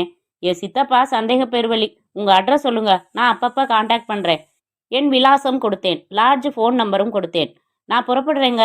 எனக்கு எரிச்சலாக வந்தது. அந்த ரவுடிகள் மீண்டும் நிஜமாக வரக்கூடாதா என்றிருந்தது. வேண்டா வெறுப்பாக சரி என்றேன். மனசெல்லாம் ஐஸ் கட்டி குலுங்க நான் புறப்பட்டேன். ராத்திரி கனவில் பாக்கியா லிரில் வாசத்துடன் வந்தாள். சிரித்தாள். குறும்பு என்று என் கன்னத்தில் கிள்ளினாள். அணைத்து கொண்டேன். சினிங்கி மெதுவா என்றாள். விடிந்தபோது கனவு தொடராமல் போனதற்காக வருத்தமாக இருந்தது. இலக்கிய பசலை நோய் என் மனதில் உணர்ந்தேன். சார் உங்களுக்கு ஃபோன் என்றான் லாட்ஜ் பையன். தூக்க கலக்கத்துடன் ஃபோனில் ஹலோ ராம்காந்த் என்றேன். ஹாய் ராம், உங்க பாக்கியா தான் பேசுறேன். உங்க பாக்கியாவில் அழுத்தம் இருந்தது. ஹாய் என்றேன். மேனேஜர் நிமிர்ந்து பார்த்தான். உங்களை உடனே பார்க்கணும். ஐயா வேணாம், நான் இன்னும் குளிக்கல, பல்லு கூட விளக்கல. 1 மணி நேரம் கழிச்சு? எதுக்கு அவ்வளவு நேரம்? அரை மணி நேரம் போதும். எங்க மீட் பண்ணலாம் சொல்லு. வள்ளுவர் கோட்டம் என்றாள். 25 நிமிடத்தில் ரெடியாகி கோட்டத்தில் சுடிதாரில் நின்று அவளுக்கு ஹலோ சொன்னேன். பகலில் கொஞ்சம் அவள் தெரிந்தாள் என்றாலும் எனக்குள் அனல் மின்சார நிலையம் அமைக்கலாம் போல வெப்பம் உருவாக்கியிருந்தாள். இருவரும் உட்கார்ந்தோம். என்ன விஷயம் பாக்கியா என்றேன். டிவி சீரியல்ல நடிக்க சான்ஸ் வந்திருக்கு. ஒத்துக்கலாமா கூடாதான்னு புரியல. உங்களை கன்சல்ட் பண்ணலாம்னு தோணுச்சு, அதான். அவ்வளவுதானா என்றேன் நீராவி என்ஜின் போல பெரிய பெருமூச்சு உற்பத்தி செய்து. நீங்க என்ன எதிர்பார்த்தீங்க ராம்? பாக்கியா, நேத்து ராத்திரி எனக்கு தூக்கமே இல்ல. கொசு தொல்லையா? நினைவு தொல்லை. தைரியமா சொல்லிடட்டுமா? உன்னை சந்திச்ச செகண்ட்ல இருந்து லேப்டாப் அதிகமாகி பார்க்கும் இடத்திலெல்லாம் பாக்கியா. தலையணையில் நீ, புஸ்தகம் புரட்டினா நீ, தேதி கிழிச்சா நீ, பைப்பு திறந்தா நீ, பேஸ்ட் பிரிக்கினா நீ. அவள் தலை குனிந்து அமர்ந்திருந்தாள். என்ன பாக்கியா பதில் சொல்லல நீ? நீங்க சொல்லிட்டீங்க, நான் சொல்லல. எனக்கும் இந்த சுகமான அவஸ்தை இருந்துச்சு நேத்து. அடி சக்க, கை கொடு. அர்ஜென்ட்டா 2 பேரும் இப்ப அந்த 3 வார்த்தையை முதல்ல சொல்லிடலாம். ஐ லவ் யூ சொல்லு. போங்க என்று நாணி சிரித்து என்னை ஓர விழியில் பார்த்து ஐ லவ் யூ என்றாள். பாக்கியா, ரவுடிங்க யாரும் வரல, ஆனாலும் உன்னை நான் காதலிக்கட்டுமா என்று அவள் விரலோடு விரல் கோர்த்து கொண்டேன். நெளிந்தாள் பாக்கியா. அத்தியாயம் 6.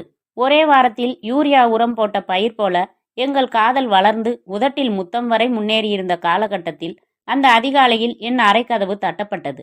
நான் கதவை திறந்தேன். கொட்டாவி விட்டேன். அழுக்கு துணி எதுவும் இல்ல, நாளைக்கு வாப்பா என்று கதவு சாத்த போனேன். சீதா, இன்சர்ட் பண்ணாத, நான் தான் சேட்டகோபி என்றான்.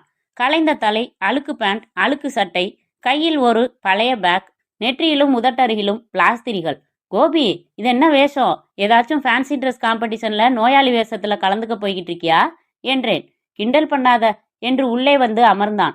என்னோட திறமைய யாரும் சரியா புரிஞ்சுக்க மாட்டேங்கிறாங்கப்பா என்றான். என்ன ஆச்சு? 48ஆம் நாள் நேத்துதான் சீதா. திறந்து பார்த்தா எல்லாம் இரும்பு துண்டாவே இருக்கு. தங்கமா மாறல. எங்கடா தப்பு செஞ்சோம்னு யோசிச்சேன். பாறை கொடக்கத்தான்னு ஒரு மூலிகை, அதை 10 மணி நேரம் சுண்ட காய்ச்சணும் மலைப்பூண்டு சித்தர் சொல்லியிருக்காரு. அன்னைக்குன்னு பார்த்து என் வாட்ச் 1 மணி நேரம் ஃபாஸ்டா ஓடி இருக்கு. நான் 11 மணி நேரம் காய்ச்சிட்டேன். அங்கதான் நான் மிஸ்டேக் பண்ணிட்டேன். அதனாலதான் ரசவாதம் சரியா நடக்கல. இதை அந்த 4 முதலாளிங்களுக்கும் விளக்கி சொல்லி மறுபடி கரெக்டா ஆரம்பிச்சு காய்ச்சறேன்னு சொன்னேன். நம்பல. நான் ஏமாத்திட்டேன்னு நினைச்சு என்னை பின்னிட்டாங்க. லேபரேட்டரியா அடிச்சு நொறுக்கி எனக்கு கொடுத்திருந்த எல்லாத்தையும் புடுங்கிட்டு துரத்திட்டாங்க. அட பாவமே, எனக்கு உன்னை விட்டா வேற யாரு இருக்கா? வந்துட்டேன். கொஞ்சம் காசு சேர்த்து ஒரு ஆராய்ச்சி கூட அமைச்சு அந்த பசங்க வீட்டு ஜன்னல் கண்ணாடிய எல்லாம் தங்க கட்டியாலேயே அடிச்சு உடைக்கணும்னு சபதம் போட்டுட்டேன். கொஞ்சம் காஸ்ட்லி சபதமா இருக்கே. ஒரு தங்க கட்டி என்ன விலை?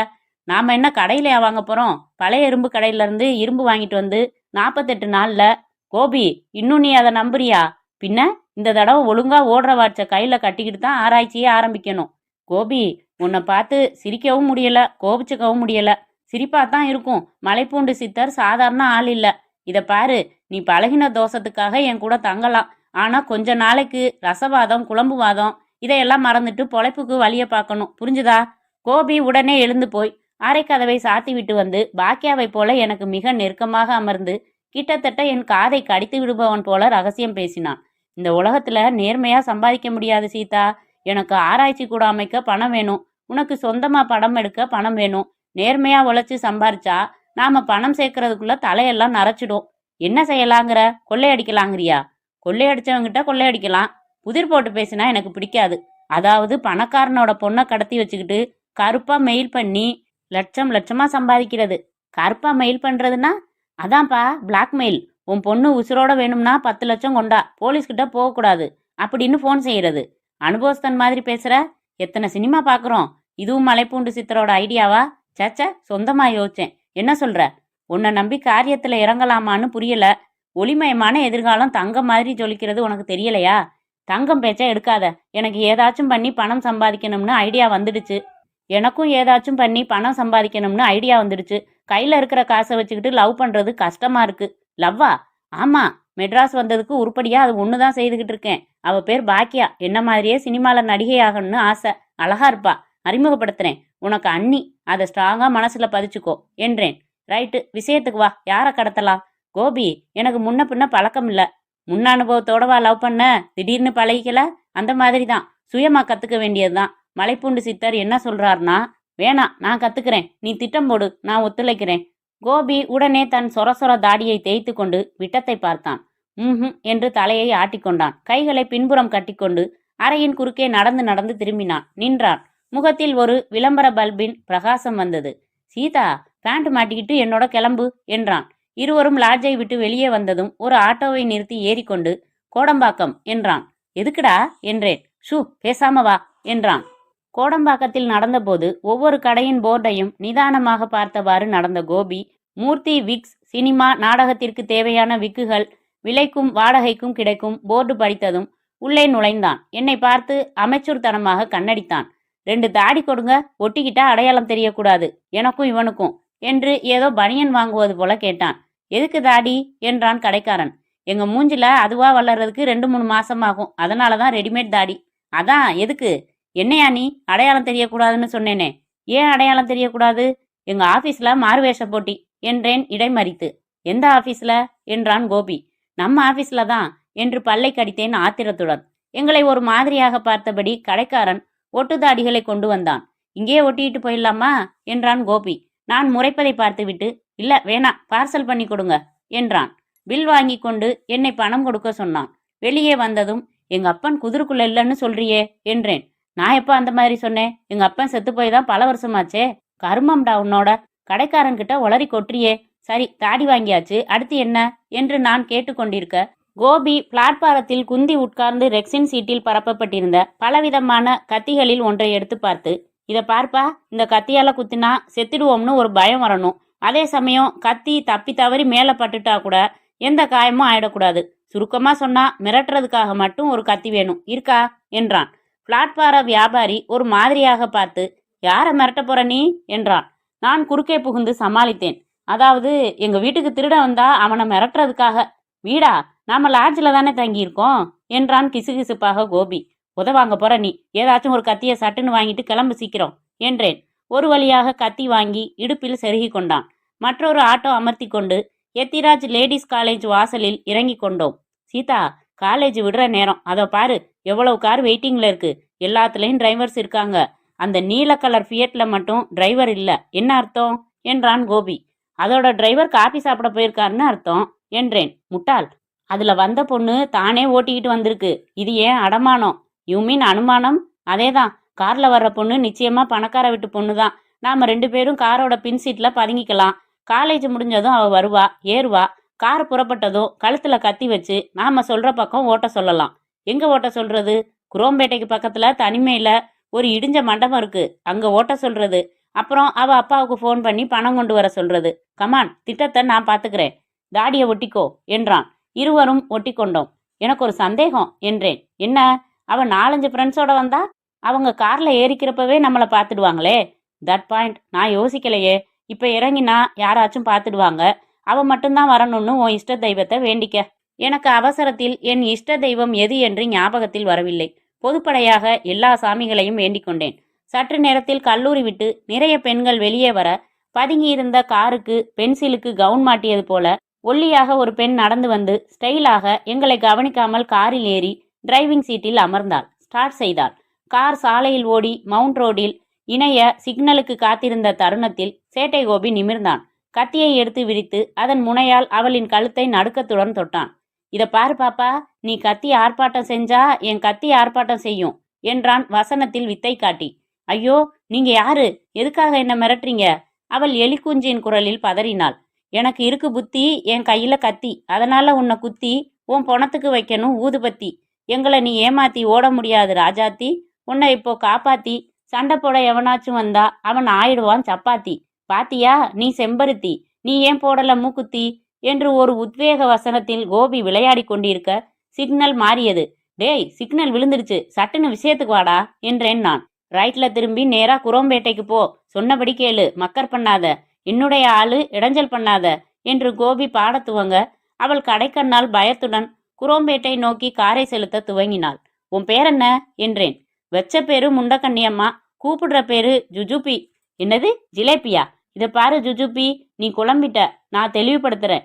உன்னை நாங்க கடத்துறோம். எங்களோட முரண்டு பண்ணாம நீ ஒத்துழைக்கணும். இல்லைன்னா அந்த கத்தியால அவன் உன்னை குத்திடுவான் என்றேன். ஆமா, இது சும்மா மிரட்டுறதுக்காக வாங்கின கத்தி இல்ல. குத்துனா ரத்தம் வரும். இதுவரைக்கும் நாங்க 2 பேரும் சேர்ந்து 768 கொலை செஞ்சிருக்கோம் என்றவன் என்னை பார்த்து கண்ணடித்து குறைந்த குரலில், அப்பதான் நம்மளை பத்தி ஒரு பயம் வரும் என்றான். அவள் நடுங்கியபடியே காரை ஓட்டினாள். குரோம்பேட்டை தாண்டியதும் இடதுபுறம் பிரிந்த ஒரு கிளைச்சாலையில் சிறிது தூரம் பயணம் செய்ததும் அந்த தனியான இடிந்த மண்டபம் இருந்தது. அதன் அருகில் காரை நிறுத்த சொன்னான்.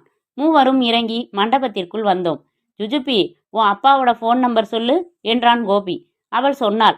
இந்தா சீதாராமா, கத்திய பிடி என்று என்னிடம் கத்தியை ஒப்படைத்துவிட்டு, ஜுஜுபி தப்பி போகாம பாத்துக்க, நான் இவ அப்பா கிட்ட பேசிட்டு வந்துடுறேன் என்று கார் எடுத்துக்கொண்டு கோபி சென்றான். சார், உங்களை பார்த்தா நல்லவரா தெரியுது. ஏன் இப்படி கேவலமான காரியத்துல ஈடுபடுறீங்க என்றாள் ஜுஜுபி. இந்த கதையெல்லாம் வேணாம். முகத்துல தாடி, கையில கத்தி, உன்னை மிரட்டி கடத்திட்டு வந்திருக்கேன். என்னை பார்த்தா எப்படி நல்லவனா தெரியும்? தெரியுதே, முகத்துல பால் வடியுதே. எதுக்கு இந்த கடத்தல்? மணி, பணம், டப்பு, இந்த 3 விஷயத்துக்காக. அப்படி ஓரமா உட்காரு. உன்னை அமைதியா விட்டா தப்பிக்க யோசிப்ப. பேசு, ஏதாச்சும் பேசு. கடைசியா என்ன சினிமா பார்த்த? ஜார்ஜ் கிளிஃப்டனோட தி ஹேங்கிங் மார்க்கெட் விசிடில பார்த்தேன். விட்ரு, வேற பேசலாம். என்ன புக்கு படிச்ச? Geoffrey தியோட்டார் gen. என்ன அது, வயத்தவலி மாத்திரையா? ஜெர்மன் ரைட்டர் சார், அவரோட புக்கு படிச்சேன். வேணாம், நம்ம 2 பேருக்கும் தெரிஞ்ச விஷயமா பேசலாம். நீ லவ் பண்றியா யாரையாச்சும்? லவ்ங்கிறது இந்த டெக்கேட்டோட மகா அபத்தமான வார்த்தை. எது லவ்? கட்டி பிடிக்கிறதும் முத்தம் கொடுக்கறதுமா? ஃபன்னி. தாயே, நீ எதுவும் பேச வேணாம், சும்மா இரு. நம்ம அலைவரிசைக்கு இறங்கியே வரமாட்டேங்கிறியே. பென்சில் மாதிரி இருக்க, உள்ள 5000 வாலா வெடிமருந்து வச்சிருக்க என்று தீபாவளி சீசனுக்கு தக்கபடி பேசினேன். சர் என்று காரில் வந்து இறங்கின கோபி பரபரப்பாக எங்களிடம் வந்தான். எம்மாடி, நீ போமா. இந்த மாதிரி நாங்க உன்னை கடத்திட்டு வந்து மிரட்டினத ஒரு கெட்ட கனவா நினைச்சு மறந்துடு. உன் மனசுல இருந்து ரப்பர் வச்சு அழிச்சிடு. நீ போமா, வீட்டுக்கு போமா என்றான். டேய், உனக்கு பைத்தியம் பிடிச்சிருச்சா? மெனக்கட்டு கடத்திட்டு வந்துட்டு இப்படி போன்னு சொல்றியே. நான் பதறினேன். ஜுஜுபி புன்னகைத்து விட்டு எங்களுக்கு டாட்டா காட்டிவிட்டு காரில் ஏறி புறப்பட்டு சென்றதும், நல்ல வேலை என்றான் கோபி. உனக்கு என்ன ஆச்சு கோபி? சீதா, அவ அப்பா போலீஸ் டிஐஜி சிதம்பரநாதன்டா. மை காட், நல்லா பிடிச்ச பாரு ஆள. யாருக்கு தெரியும் இப்படி அமையும்னு? அடுத்த தடவை ஆள் செலக்ட் பண்றப்போ குளம் கோத்திரம் வரைக்கும் விசாரிச்சுட்டு தான் இறங்கணும். வா, பொடி நடையா நடப்போம். பஸ் எதுவும் வருதான்னு பாரு. ஒரு மகத்தான திட்டம் தோல்வியடைந்த வருத்தத்துடன் நாங்கள் பஸ் பிடித்து எங்கள் லாட்ஜிற்கு வந்தபோது இது ஒரு அத்தியாயத்தின் கடைசி வரி என்பதால் எங்களுக்கு ஒரு அதிர்ச்சி காத்திருந்தது. அத்தியாயம் 7. அதாவது லாட்ஜ் மேனேஜர் யாரோ வந்து கொடுத்து சென்றதாக ஒரு கவர் கொடுத்தான். அதை வாங்கி கொண்டு அறைக்கு வந்து பிரித்தேன். உள்ளே ஒரு கலர் புகைப்படம். அந்த புகைப்படத்தில் பாக்கியாவை ஒரு நாற்காலியோடு சேர்த்து கட்டி போட்டு வாயில் கைக்குட்டை திணித்திருந்தார்கள். எனக்கு பகீர் என்றது. கோபி, இத பாருடா, இவதான் என் காதலி பாக்கியா. மூக்கு கொஞ்சம் சப்பையா இருக்குதுல்ல? ஹைட் என்ன? பாவி, அவ ஆபத்துல மாட்டிக்கிட்டு இருக்கா பாரு. நீ சாதாரணமா விசாரிக்கிறியே என்று பதறி போட்டோவை திருப்பி பார்த்தேன். பின்புறத்தில், அன்பு காதலனே, உன் அன்பு காதலி எங்கள் வசம். உன் காதலி உயிரோடும் கற்போடும் உனக்கு தேவை என்றால் மாலை 5 மணிக்கு பெசன்ட் நகர் பஸ் ஸ்டாண்டில் பொது கழிப்பறை அருகே வரவும் என்று எழுதியிருந்தது. கோபி, என்னடா இது? நாம ஒரு பணக்கார பொண்ணை கடத்த திட்டம் போட்டோம். ஆனா இப்ப நம்ம காதலியையே கடத்திட்டாங்க யாரோ என்றான் அவன். செருப்பால் அடிப்பேன். நம்ம காதலி இல்ல, ஏன் காதலின்னு சொல்லு. ஏன் காதலி? சி, ஓன் காதலி. உயிரே போனாலும் சரி, என் பாக்கியாவை காப்பாத்தி ஆகணும். கோபி நீண்ட இடைவெளிக்கு பிறகு புத்தம்புது காப்பியாக வினோத சத்தம் செய்தான். இப்ப எதுக்காக சிரிக்க முயற்சி செஞ்ச? உன்னை பெரிய பணக்காரன்னு நினைச்சு உன் காதலியை கடத்தியிருக்கான் பாரு, அதை நினைச்சேன். அதானே, 5 லட்சம் கொண்டா, இல்லைன்னா அவளை கற்பழிச்சிடுவேன்னு சொன்னா நான் என்ன பண்றது? 5 லட்சம் இல்ல, வாங்க நானும் வரேன், கூட்டணியா கற்பழிக்கலாம்னு சொல்லிட வேண்டியதுதான். உளராத கோபி, சொன்னபடி 5 மணிக்கு முதல்ல அவனை சந்திச்சிடலாம். கண்டிப்பா கர்ச்சிப்படுத்திட்டு போகணும். எதுக்கு? மூக்க பொத்திக்கிறதுக்கு. போயும் கக்கூஸ் கிட்ட வெயிட் பண்ண சொல்றான் பாரு, இடியட். மாலை 5 மணிக்கு நானும் கோபியும் ஆளுக்கு ஒரு கர்ச்சிப்புடன் ஆளுக்கு ஒரு மூக்கை பொத்தியபடி குறிப்பிட்ட இடத்தில் நின்று காத்திருந்தோம். 1/4 மணி நேர தாமதத்திற்கு பின் மொட்டையடித்த 70ஆம் வருஷ பெல்ஸ் மாடலில் பேண்ட் போட்டு 3 இன்ச் அகலத்திற்கு பட்டையாக பெல்ட் போட்ட திடகாத்திரமான ஆசாமி ஒருவன் நேராக என்னிடம் வந்து, இந்தாங்க வத்திப்பெட்டி, சிகரெட் பத்த வச்சுக்கங்க என்றான். தேங்க்ஸ், எனக்கு சிகரெட் பழக்கம் இல்ல என்றேன். பரவாயில்ல, பத்த வச்சுக்கங்க என்று ஒரு சிகரெட்டையும் ஒரு தீப்பெட்டியையும் என் கையில் திணித்துவிட்டு வேகமாக போய்விட்டான். யோ, ஒன்னதாயா? யோ, என்ன கோபி இது? சீதா, தீப்பெட்டியில இருக்கு சூட்சுமம் என்று வாங்கி பெட்டியை திறந்தான். தீப்பெட்டிக்குள் பஸ் ஸ்டாண்டுக்கு வெளியில் இருக்கும் பச்சை நிற அம்பாசிடருக்கு வரவும் என்று எழுதப்பட்டிருந்தது. ரொம்ப விவரமான கோஷ்டி போல் இருக்கு என்றான் கோபி. இருவரும் பஸ் ஸ்டாண்டிற்கு வெளியே வந்தோம். சந்தடி இல்லாத ஒரு பகுதியில் பச்சை நிற அம்பாசிடர் நின்றது. அருகில் அந்த மொட்டை. இருவரும் அவனை அடைந்து, ஏன்பா இதை வாயாலே சொல்லிட்டு வந்திருக்கலாமே நீ என்றேன் நான். பாஸ் உத்தரவுப்படிதான் நான் நடக்க முடியும், கார்ல ஏறுங்க என்றான். இருவரும் பின் சீட்டில் ஏற அங்கே ஒரு தடியன் இருந்தான். அவன் 2 கருப்பு ரிப்பன் கையில் வைத்திருந்தான். 2 பேர் கண்ணையும் கட்டணும் என்று மிரட்டினான். 2 பேரின் கண்களையும் கட்டினான். கட்டிவிட்டு முகத்திற்கு முன்னால் விரல் காட்டி, இது எத்தனை என்று கேட்டான். ஒரு இலவும் தெரியலையா என்றேன். பக்கிரி, போகலாம், காரை எடு. ஒருத்தர் பக்கிரி, இன்னொருத்தர் சங்கிலியா என்றான் கோபி. ஐ, எப்படி தெரியும்? ஒரு அடமானம்தான். அடமானம் இல்லடா, அனுமானம் என்று திருத்தினேன் நான். கார் ஓடிக்கொண்டிருந்தது. 10 நிமிடங்கள் கழித்து நின்றது. எங்கள் கண்ணின் கட்டுக்கள் அவிழ்க்கப்பட்டன. அது ஒரு தனி வீடு. சுற்றிலும் பொட்டல் வெளி. வீட்டிற்குள் அழைத்து செல்லப்பட்டோம். ஒரு அறைக்குள் வந்தோம். அங்கே மேஜை போட்டு நாற்காலி போட்டு சூட், கோட், தொப்பி, பைப்பு, கூலிங் கிளாஸ் என்கிற செட்டப்பில் இருந்தவன், வெல்கம் வெல்கம், உட்காருங்க, என்ன சாப்பிட்றீங்க? நாங்கள் என்ன பொண்ணு பார்க்க வந்தோம், எங்கே என் பாக்கியா என்றேன் சீற்றத்துடன் நான். பேசுவோம், முதல்ல காப்பி சாப்பிடுங்க, கொஞ்சம் சக்கரை தூக்கலா இருக்கட்டும் எனக்கு என்றான் கோபி. முதல்ல நீ யாரு? என்ன பேட்டை பேபின்னு சொல்வாங்க. ஐ, என்ன பொருத்தம் பாரு, நான் சேட்டை கோபி, இவனோட ஆஸ்தான தோஸ்தான ஃப்ரெண்டு. உனக்கு மண்டையில மசாலாவே இல்லை. ஒன்று பணக்கார அப்பனுக்கு பிறந்த பொண்ணை கடத்தணும், இல்லைன்னா பணக்காரனோட காதலியை கடத்தணும். இவனுக்கிட்ட இப்போ கொள்ளையடிச்சா 100 ரூபாய் கூட தேராதுப்பா. நாங்கள் காப்பி சாப்பிட்டதும் பாக்கியாவை அனுப்பிடு. நாம் எல்லாருமா சேர்ந்து லார்ஜ் ஸ்கேலில் யாரையாச்சும் கடத்தலாம். இன்னைக்கு காலையில் தான் ஒரு முயற்சி சோகத்தில் முடிஞ்சுது. பேட்டை பேபி வில்லத்தனமாக சிரிப்பதாக நினைத்து தகரத்தில் ஆணியால் கீறின சத்தத்துடன் சிரித்தான். என்ன முட்டாள் நினைச்சிங்களா? இந்த பேட்டை பேபியோட ஸ்டைலே தனி. சீதாராமனை குறி வச்சு பிடிச்சிருக்கேன். எதுக்கு என்றேன். சீதாராமா, உன்னோட அருமை உனக்கே புரியல. உன்னை வச்சு நான் சில காரியம் செய்ய வேண்டியிருக்கு. நான் சொல்றபடியெல்லாம் கேட்கணும். என் திட்டம் முடிஞ்சதும் உன்னோட உன் பாக்கியாவை பத்திரமா அனுப்பிடுறேன். நீ ஒத்துழைக்க மறுத்தா உன் பாக்கியாவோட நகத்தை முதல்ல வெட்டுவேன். நகம் வெட்டுவியா? வெட்டிக்கோ, அதனால என்ன? அப்புறம் நகம் இருக்கிற விரலையெல்லாம் வெட்டுவேன். அப்புறம் விரல் இருக்கிற கையை வெட்டுவேன். அப்புறம் கை இருக்கிற உடம்ப வெட்டுவேன். இதெல்லாம் ஆரம்பிக்கிறதுக்கு முன்னாடி நாங்கள் எல்லாரும் சேர்ந்து கற்பழிப்போம். அதாவது கூட்டு பிரார்த்தனை மாதிரி கூட்டு கற்பழிப்பு என்றான் கோபி. என்ன ஒரு இரக்கம்பா உங்களுக்கு. ஒரு கன்னி பொண்ணு வாழ்க்கையில எந்த சுகத்தையும் அனுபவிக்காம செத்தா ஆவியா அலைவான்னுட்டு அந்த ஆத்மா ஆவியா அலையக்கூடாதுங்கிறதுக்காகவே கற்பழிச்சிடுறீங்க, அப்படித்தானே? அந்த புண்ணிய காரியத்துல என்னையும் சேர்த்துக்குவீங்களா? நான் கோபியின் மண்டையில் தட்டினேன். டேய், நீ ஏன் கட்சியா அவங்க கட்சியா? சாரிப்பா, கொஞ்சம் உணர்ச்சி வசப்பட்டுட்டேன். பேட்டை பேபி, இப்ப எதுல சீதாராம ஒத்துழைக்கணும்னு விவரமா சொல்லு. பேட்டை பேபி 10 அடி நடந்து அங்கிருந்து திரும்பி புதிய பறவை எங்கே நிம்மதி சிவாஜி ஸ்டைலில் கையை உயர்த்தி, இறைவனோட படைப்புல சில சமயம் அதிசயம் நடந்துடுது. சீதாராமா, அச்சா உன்ன மாதிரியே ஒரு ஆள் இதே மெட்ராஸ்ல இருக்கான்னு நான் சொன்னா நீ நம்புவியா என்றான். முதல்ல சொல்லு, நம்புறதா இல்லையான்னு நாங்க முடிவு பண்ணிக்கிறோம். அதான் சொல்லிட்டேனே. விளையாடுறியா? டபுள் ஆக்ட் கதையெல்லாம் விடாத. அதெல்லாம் சினிமால ஒரு சுவாரஸ்யத்துக்காக பண்றது. மைக்கேல் மதன காமராஜன்னு 4 வேஷம் சும்மா ஜாலிக்காக கமல் பண்ணாரு. நிஜமாவே இன்னொரு கமல் இருக்கிறதா சொன்னா யாரு நம்புவா?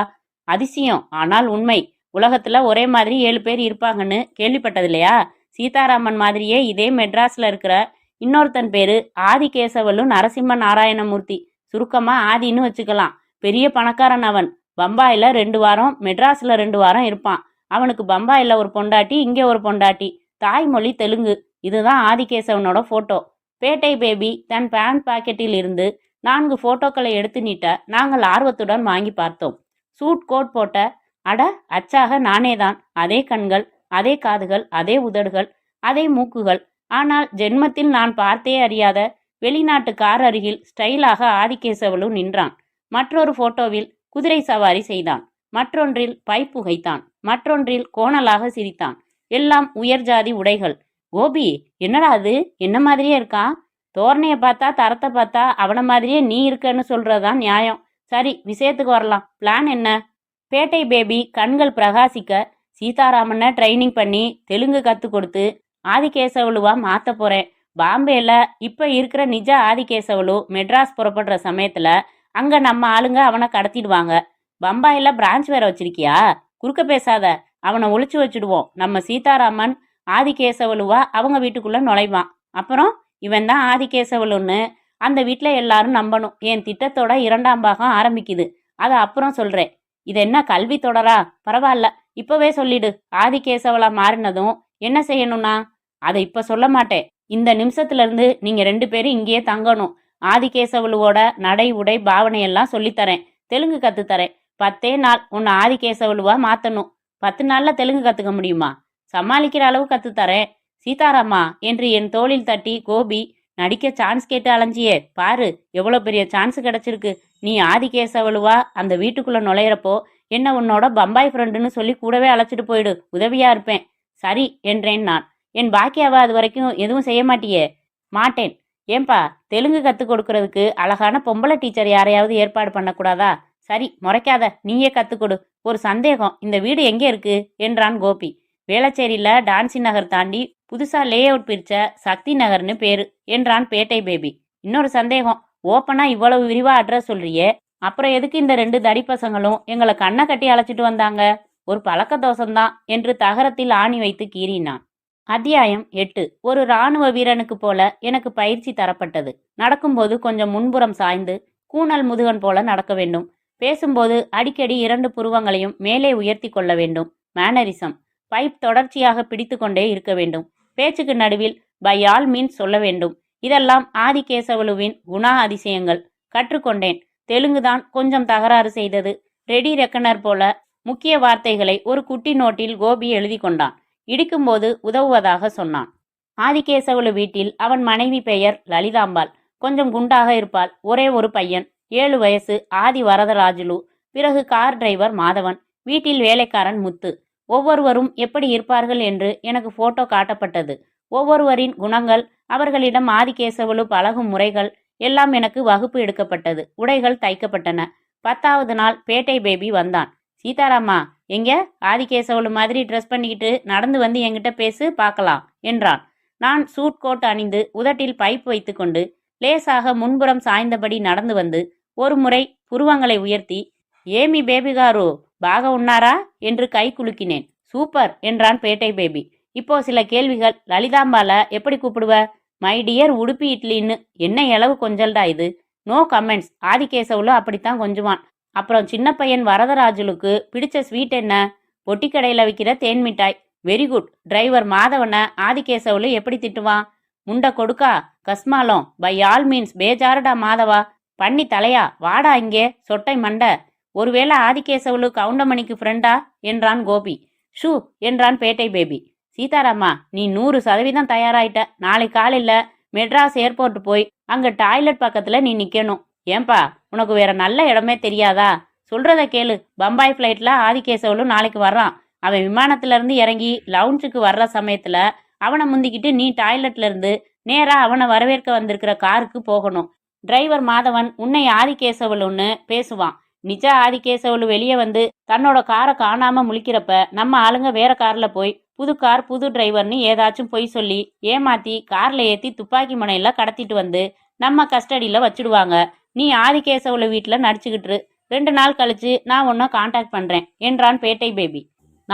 நானு என்றான் சேட்டை கோபி. நீ ஆதிகேசவலுவோட பம்பாய் ஃப்ரெண்டா கூட போ. நீயும் டீசெண்டாக ட்ரெஸ் பண்ணிக்கணும். எனக்கு ஒரு சந்தேகம். என்ன?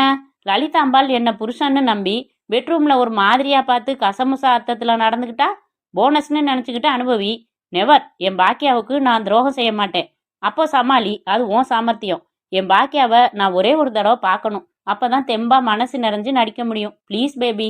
பேபி யோசித்து பார்த்து, நோ, வேணும்னா ஃபோனில் பேசு என்றான். ஃபோனை எடுத்தான். எங்களை வேறு பக்கம் திரும்பிக் கொள்ள சொல்லிவிட்டு எண்கள் தொட்டு, ஹலோ மாரியப்பா, பாக்கியாவோட வாய்க்கட்டை அவுத்து விட்டு ஃபோனில் பேச சொல்லு. ஹலோ பாக்கியாவா, உன் அருமை காதலனோட பேசுமா என்று ரிசீவரை நீட்டினான். நான் உணர்ச்சி பூர்வமாக, பாக்கியா நீ எப்படி இருக்க என்றேன். சாப்பிட்ற நேரம் போக என்னை கட்டி போட்டே வச்சிருக்காங்க ராம். சீக்கிரம் என்னை காப்பாத்துங்க ப்ளீஸ் என்றாள் பாக்கியா. நீ எதுக்கும் கவலைப்படாத. அவங்க சொன்னதுக்கெல்லாம் எந்த எதிர்ப்பும் இல்லாம நான் ஒத்துழைச்சுக்கிட்டு இருக்கேன். கூடிய சீக்கிரம் உன்னை ரிலீஸ் பண்ணிடுவாங்க. பொறுமையாரு. பேபி ரிசீவரை பிடுங்கி அதன் இடத்தில் வைத்தான். பேபி, நீ மனசுல என்ன காரியம் வச்சிருக்கன்னு எனக்கு தெரியுது.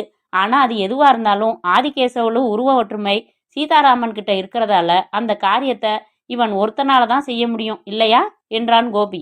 ஆமா, அப்படி இருக்கிறப்ப செய்ய போற காரியத்துக்காக நீ பாக்கியாவை விடுதலை செய்யறது தவிர கணிசமா எங்களுக்கு பணம் தரணும். அதான் நியாயம். பேட்டை பேபி கண்களை சுருக்கி பார்த்தான். ஓகே, என் திட்டப்படி காரியம் நடந்துடுச்சுன்னா உங்க 2 பேருக்கும் சேர்த்து 2 லட்சம் தரேன். போதும், லேபரேட்டரி அமைக்க அது போதும். லேபரேட்டரியா? ஆமா, அது உனக்கு புரியாது. லேபரேட்டரி அமைச்சதுலேருந்து 48வது நாள் பெரிய கோடீஸ்வரன் ஆயிடுவேன் நான். மலைப்பூண்டு சித்தர் தெரியுமா உனக்கு? கோபி, போதும்டா, அதெல்லாம் இப்ப வேணாம் என்றேன் நான். அத்தியாயம் 9. மெட்ராஸ் ஏர்போர்ட்டின் டாய்லெட் அறைக்குள் நானும் கோபியும் ரொம்ப டீக்காக ஆளுக்கு ஒரு சூட்கேஸுடன் காத்திருந்தோம். பம்பாய் விமானம் வந்து இறங்கி பயணிகள் லவுஞ்சை நோக்கி வருகின்ற நேரத்தில் மொட்டை பக்கிரி டாய்லெட்டுக்குள் வந்து எங்களுக்கு சிக்னல் தருவான். உனக்கு வேற பேர் வேணுமே கோபி? பம்பாய் பசவப்பா நல்லா இருக்கா? பானாவுக்கு பானா. சரி வச்சுக்கோ, நீ என்ன ஆதின்னு கூப்பிடணும், நான் உன்னை பசவுன்னு சுருக்கமாக கூப்பிடுவேன். நீ பம்பாய் வைர வியாபாரி. நீயும் நானும் காலேஜில் ஒன்றா படித்தவங்க. ரொம்ப நாளைக்கு அப்புறம் பம்பாயில் சந்தித்தோம். உனக்கு மெட்ராஸில் ஒரு பில்டிங் விலைக்கு வாங்கணும், அது சம்மந்தமாக என்னோட வந்திருக்க. இதான் கதை வசனம். இந்த செட்டப்புக்கு தகுந்த மாதிரி பேசணும், ஓகே? ரைட்டோ என்றான் கோபி. டாய்லெட்டுக்குள் வந்த பக்கிரி ஒரு தீப்பெட்டியை நீட்டி, இந்தாங்க பற்ற வச்சுக்கங்க என்றான். உத வாங்குவ படவா? சும்மா வாயால சொல்லு. என்ன ஆதிகேசவளுக்கு காருக்கு போகலாம் நீங்க? இவ்வளவுதானே? பெரிய ஸ்பை கும்பல் மாதிரி அலட்டுறீங்களே. வாப்பா சவப்பா என்று வெளியே நடந்தேன். நானும் கோபியும் விமான நிலையத்தின் வெளியே வர ஏற்கனவே போட்டோ காட்டி இருந்ததால் வெள்ளை அம்பாசிடர் அருகில் நின்ற டிரைவர் மாதவனை அடையாளம் கண்டுகொண்டு நேராக சென்றேன். ஏண்டா ராஸ்கல், லவுஞ்சுக்கு வந்து பெட்டியை வாங்கிக்க முடியாதா? சங்கு சக்கர தலையா, மாதவடு முண்டை கொடுக்கா என்றேன். அவன் ஏமா மேல் மா விழுந்தது போல சிரித்து எங்கள் பெட்டிகளை வாங்கி உள்ளே வைத்தான். நாங்கள் பின் சீட்டில் அமர்ந்ததும் அவன் அமர்ந்து புறப்பட்டான். மாதவா, பை ஆல் மீன்ஸ் எப்படி இருக்கு? மழை உண்டா? போன வாரம் பூரா நல்ல மழை சார். நேரா வீட்டுக்கு தானே சார்? ஆமாம், வழியில் ஒரு பட்டி கடையில் நிறுத்தி தேன் மிட்டாய் வாங்கிக்கோ. மைசன் ஆதி வரதராஜலுக்கு ரொம்ப பிடிக்குமே என்றேன். கார் நீலாங்கரை வந்து ஒரு தனியான பெரிய வீட்டின் முன்பு நின்றது. இறங்கி கொண்டு உள்ளே வந்தோம். காரிலிருந்து பெட்டிகளை தூக்கி வந்த வேலைக்காரனை பார்த்து, என்ன முத்து, சௌக்கியமா? அம்மா இங்க மாடியில் இருக்காங்க சார். கோபிக்கு சைகை காட்டிவிட்டு மாடிக்கு வந்தேன். என் படுக்கை அறை எது என்று பேட்டை பேபி ஏற்கனவே விபரமாக சொல்லியிருந்ததால் இயல்பாக உள்ளே வந்து, மை டியர் உடுப்பி இட்லி, எங்கே இருக்க நீ என்றேன், யாரையும் காணாமல். டியர் எப்படி வஸ்திரி என்று பாத்ரூமில் இருந்து பெண் குரல் வந்தது. இப்படிதான் வந்தேன். பாத்ரூம்ல இருக்கியா டார்லிங்? அவனு துண்டு காவல எத்தி என்ற டியர். நடுநடுவில் மட்டும் புரிந்தாலும் அவள் துண்டு கேட்கிறாள் என்பது எனக்கு புரிந்தது. என்னடா இது, வந்ததுமே சோதனை. நான் துண்டு தேடி எடுத்துக்கொண்டு பாத்ரூம் வாசலில் நின்று, லலிதா துண்டு ரெடி, நான் கண்ணை மூடிக்கிட்டு நீட்டுறேன், நீ கொஞ்சமா கதவை திறந்து கை நீட்டி வாங்கிக்க என்றேன். கதவு திறக்கும் சத்தம் கேட்டதும் நான் கண்ணை மூடிக்கொண்டேன். கண்ணை திறங்க, நான் வெளியில வந்துட்டேன். ஐயோ, என்னதான் ஒய்ஃபுன்னாலும் சி போ, போய் ட்ரெஸ் பண்ணிக்கிட்டு அப்புறம் வா பதறினேன் நான். அட, ட்ரெஸ் பண்ணிக்கிட்டு தான் இருக்கேன், முகம் கழுவ போனேன் என்று என்னிடம் துண்டு வாங்கி கொண்டு முகத்தை துடைத்து கொண்ட லலிதாவை கண் திறந்து பார்த்தேன். சேலை கட்டியிருந்தாள். கடவுளே, 3 குஷ்பு சேர்ந்தது போல இருந்தாலும் முகத்தில் ஒரு கலை இருந்தது. என்னாச்சு உங்களுக்கு? எந்துக்கு தமிழ் மாట్లాடுத்தாரு என்றால் கண்ணாடி முன்பு நின்று பொட்டு வைத்து கொண்டபடி. அது வந்து பம்பாயில் ஒரு புது ஃப்ரெண்டு, அவர் தமிழர். அவர் தான் வீட்லேயும் உங்கள் தாய்மொழியில் பேசாமல் தமிழ் பேசினா தமிழ் வளரும்னு சொன்னார். என்னோட ஒரு ஃப்ரெண்டு வந்திருக்காரு, கீழே வா அறிமுகப்படுத்துகிறேன். பை ஆல் மீன்ஸ் நம்ம பையன் எங்க? அவனுக்காக தேன் மிட்டாய் வாங்கிட்டு வந்திருக்கேன். என்னங்க இது, மறந்து போயிட்டீங்களா? நேற்று ஃபோனில் நீங்கள் தானே அவனுக்கு பர்மிஷன் கொடுத்தீங்க? எஸ் பர்மிஷன் கொடுத்தேன். எதுக்கு கொடுத்தேன்? ஸ்கூல் டூரில் அவனும் கலந்துக்கிட்டு பெங்களூர் போகிறதுக்கு. கரெக்ட். எப்போ வருவான்? 2 நாள் கழிச்சு வருவான். நானும் லலிதாவும் கீழே இறங்கி வந்தோம். பசவப்பா, இவ தான் என் ஒய்ஃப் லலிதா. நான் செல்லமாக உடுப்பி இட்லின்னு கூப்பிடுவேன். லலிதா, இவன் தான் சேட்டை கோபி. சாரி, சேட்டை கோபி வீட்டுக்கு பக்கத்து வீட்டில் இருக்கிற பம்பாய் பசவப்பா, பெரிய வைர வியாபாரி, டைமண்ட்ல கிங்கு. ஆமாங்க என்றான் கோபி. டைமண்ட்ல கிங்கு, இஸ்பேட்ல ஆஸு, கிளாவர்ல கியூனு. தமாசா பேசுவான். மெட்ராஸில் ஒரு பில்டிங் வாங்க போகிறான். எஸ், ரிப்பன் பில்டிங்கை தருவாங்களான்னு விசாரிக்கணும். மேடம், சீதாராமனை மாதிரி ஒரு புருஷன் கிடைக்க நீங்கள் கொடுத்து வச்சிருக்கணும். சீதாராமனா? ஏமி செப்புத்தாரு? அதாவது உடுப்பி, நம்ம 2 பேரையும் பார்த்தா சீதாவையும் ராமனையும் சேர்த்து பார்த்த மாதிரி இருக்குன்னு சொல்கிறான். இல்லையா பசவப்பா? அப்படித்தான் சொல்லியிருப்பேன் போலிருக்கு. பசவப்பா, மாடிக்கு வா முதல்ல. லலிதா, நாங்கள் 2 பேரும் முக்கியமாக கொஞ்சம் பேச வேண்டியிருக்கு. நீ டிஃபனை மாடிக்கு அனுப்பி வை. சரி, నాకు ఏమి சீசி వస్తిరి మీరు என்றாள் லலிதா. நான் விழித்தேன், சிரித்து வைத்தேன். மோர் வேணுமான்னு கேட்குறாங்கப்பா என்றான் கோபி. மோர் வேணாம் என்றேன். லேதண்டி, నాకు మీరు ఏమి சீசி వస్తిரி? யாருக்கு அடிபட்டுடுச்சுன்னு இப்போ பிளாஸ்டரி கேட்குறீங்க? இல்லைங்க, இது எங்களுக்குள்ள என்று கோபிக்கு பதில் சொன்ன லலிதா என்னை பார்த்து செப்பண்டி என்றாள். இதை பாரு உடுப்பி, ஒரு விருந்தாளியை வச்சுக்கிட்டு நாம் தாய்மொழியில் பேசிக்கிறது அநாகரிகம். எது கேட்டாலும் தமிழில் கேளு. ஃபோன்ல சொன்னீங்களே எனக்கு ஏதோ ஒரு ப்ரெசன்டேஷன் வாங்கிட்டு வர போறதா, அது என்னன்னு கேட்டேன். வாங்கிட்டா போச்சு. வாங்கி வச்சிருக்கேன்னு செப்பத்திரே. மறந்துட்டு சொல்லிட்டேன். ஃப்ளைட் பிடிக்கிற அவசரத்துல வாங்க மறந்துட்டேன். நாளைக்கு மெட்ராஸ்ல வாங்கிக்கலாம் என்றவன் வேகமாக மாடிக்கு வர கோபி என்னை தொடர்ந்தான். எப்பட்றா சமாளிக்கிறது இவள? இந்த தெலுங்காலேயே 2 பேரும் மாட்டிக்க போறோம் என்றேன். டோன்ட் ஒரி, 2 லட்சம் பணம் பாக்கியா விடுதலை. இதை நினைச்சுக்கோ. மனசுல அர்ஜுனன் பலம் வந்துடும். அனுமான் பலம்னு சொல்லுவாங்க. ஏதோ ஒரு பலம். டிராக்டர் டயர் மாதிரி இருக்காயா உன் உடுப்பி? கட்டில்ல மெத்தையே தேவையில்லை. அசிங்கமா பேசாத. நீ கொஞ்சம் ஜாக்கிரதையா பேசு. எல்லா சமயமும் நான் சமாளிச்சுக்கிட்டு இருக்க முடியாது என்றபோது டெலிஃபோன் ஒலித்தது. எடுத்து hello Adikesavalu, by all mean speaking என்றேன். ஹலோ டார்லிங் என்றது பெண் குரல். டார்லிங்கா? நீங்கள் டயல் செய்த எண்ணை சரிபார்க்கவும். என்ன ஆதி டியர் விளையாடுறீங்க? மெட்ராஸ் வந்ததுமே ஃபோன் பண்ணுறதா சொன்னீங்க. நீங்கள் ஃபோன் பண்ணலை, அதான் நான் ஃபோன் செஞ்சேன். அது யாரு நீ கேட்பீங்களே? பக்கத்தில் லலிதாக்கா நிற்கிறாங்களா டியர்? நான் தான் உங்கள் மாதிரி பேசுகிறேன். புரியலையா? புரியுது மாதிரி. என்ன விஷயம்? எப்போ வரீங்க வீட்டுக்கு? என்ன விசேஷம்? என்ன டியர் தமாஸ் பண்ணுறீங்க? 15 நாளாச்சு உங்களை பார்த்து. உடம்பு அனலாக கொதிக்குது தெரியுமா? குரோசின் இல்லைன்னா மெட்டாசின் சாப்பிடுமா. இது வேற ஜுரம் டியர். டாக்டர் கிட்ட போமா. நீங்கள் தான் டியர் டாக்டர். எப்போ வந்து வைத்தியம் பண்ணுறீங்க? மாதிரி, இங்கே எமர்ஜென்சி ஆப்ரேஷன் நடக்குது. 2 நாள் கழிச்சு ஃபோன் பண்ணுறியா? சரி, ஒரு இச் மட்டுமாவது தரக்கூடாதா? இச் என்றேன். போக்கிரி டியர் நீங்க. 2 நாள் கழிச்சு ஃபோன் பண்ணுறேன். நான் அவசரமாக ஃபோனை வைத்தேன். முகமெல்லாம் வியர்த்து போயிருந்தது. என்னடா ஆச்சு என்றான் கோபி. இந்த ஆதிகேசவலு சாமானியப்பட்டவன் இல்ல. பேட்ட பேபி சொல்லாத பல பிரச்சனைகளை நாம சமாளிக்கணும் போலிருக்கு. மெட்ராஸ் உடுப்பி, பம்பாயில் அடுக்கி, இதெல்லாம் பத்தாம மாதிரின்னு ஒரு ஸ்மால் ஹவுஸ் வச்சிருக்கான் போலிருக்கு என்று விவரம் சொன்னேன். அடடா, அந்த ஆதிகேசவலு என்ன மாதிரியே இருந்திருக்க கூடாதா? நீ தான் பெருசா கற்பு பார்க்குற. நான் இந்நேரம் அட்ரஸ் விசாரிச்சுக்கிட்டு மாதிரி வீட்டுக்கு போய் ஜுரத்துக்கு வைத்தியம் பார்த்துருப்பேன். அதனால தான் நான் ஹீரோ, நீ தோழன் என்றேன். அத்தியாயம் 10. இரவு. என் படுக்கை அறையில் எப்படி சமாளிப்பது என்று யோசித்தபடி கையில் ஒரு புத்தகத்துடன் நாற்காலியில் அமர்ந்து பரீட்சைக்கு போல படித்து கொண்டிருந்தேன். லலிதா வந்தாள். நைட்டி உடையை எனக்கு முன்னாலேயே அணிந்து கொள்ள துவங்க நான் கந்தசஷ்டி சொல்லியபடி முகம் திருப்பிக் கொண்டேன். என் அருகில் வந்து நின்றாள். என் கழுத்தை கட்டி கொண்டாள். என் கழுத்தின் மேல் ஒரு லாரியே நிற்பது போல் இருந்தது. நெளிந்தேன். விளக்கினேன். ஏமண்டி சீரியஸா சதுவுன்னு உண்டாரு? தமிழ் தமிழ் தமிழ்ல மாట్లాடு, அப்புறம் படிக்கலாமே என்று கைகளை கோர்த்து உயர்த்தி சோம்பல் முறிக்க ஒரு தேர் அசைவது போல் இருந்தது. மை டியர் உடுப்பி இட்லி, நீ போய் தூங்கு, நான் இதை படிச்சுட்டு வர்றேன் என்றேன். 2 வாரமாச்சு, இப்போ புக்கு தான் முக்கியமா? என் தோளில் கை வைத்தாள் லலிதா. அது பம்பாய் தமிழ் ஃப்ரெண்டு ஒரு விரதம் சொல்லியிருக்காரு. 20 நாள் விரதம் இருந்தா ஓ மாங்கல்யம் ஸ்ட்ராங்கா இருக்குமா. 15 நாளாச்சு. இன்னும் 5 நாள்ல விரதம் முடியுது. அது வரைக்கும் சோம்பல் முறிக்காம சமத்தா போய் படுத்து தூங்கு ப்ளீஸ். உங்களுக்கு சாமி விரதம் இதுல எல்லாம் நம்பிக்கை கிடையாதே. இப்போ வந்துடுச்சு, சொன்னா கேளு, மனுஷனை பயமுறுத்தாத. வேண்டா வெறுப்பாக சென்று படுத்து கொண்டாள். நான் பெருமூச்சு விட்டேன். இவளால் அணைக்கப்படும் நிஜ ஆதிகேசவலுவின் நிலைமையை நினைத்து பார்த்தேன். உட்கார்ந்த நிலையிலேயே தூங்க முயற்சித்தேன். பாக்கியாவின் நினைவு வந்தது. பாவம், எவ்வளவு சிரமப்படுகிறாளோ. லிரில் வாசத்துடன் கூடிய பாக்கியாவை மீண்டும் எப்போது சந்திக்கப் போகிறேன்? பாக்கியாவுக்கு ஒரு காதல் கடிதம் எழுதலாமா என்று யோசனை வந்தது. ஏற்கனவே நான் அவளுக்கு எழுதின 3 காதல் கடிதங்களுமே சுமார்தான் என்று அவள் சொல்லிவிட்டாள். இந்த முறை சூப்பராக எழுத வேண்டும் என்று நினைத்து பேனாவை திறந்தேன். கொட்டாவி வந்தது. காதல் கடித திட்டத்தை ஒத்தி போட்டுவிட்டு தரையில் தலையணை இல்லாமல் குப்புறப்படுத்து உறங்கி போனேன். 2 தினங்கள் ஒரு வழியாக சமாளித்தோம் அந்த வீட்டில். 3ஆம் நாள் ஃபோன் வந்தது, பேட்டை பேபியிடம் இருந்து. ஹலோ ஆதிகேசவலு, எப்படி இருக்கப்பா? கஷ்டப்பட்டு சமாளிச்சுக்கிட்டு இருக்கேன். வீட்டில் எல்லாரும் உன்னை ஆதிகேசவலுன்னு நம்பிட்டாங்களா? தாராளமா. நான் ஆதிகேசவலு இல்லைன்னு சொன்னாதான் யாரும் நம்ப மாட்டாங்க. இப்போ இன்னும் அரை மணி நேரத்தில் கிளப்புக்கு போகிறதா நீயும் கோபியும் புறப்பட்டு சக்தி நகரில் இருக்கிற என் வீட்டுக்கு வாங்க.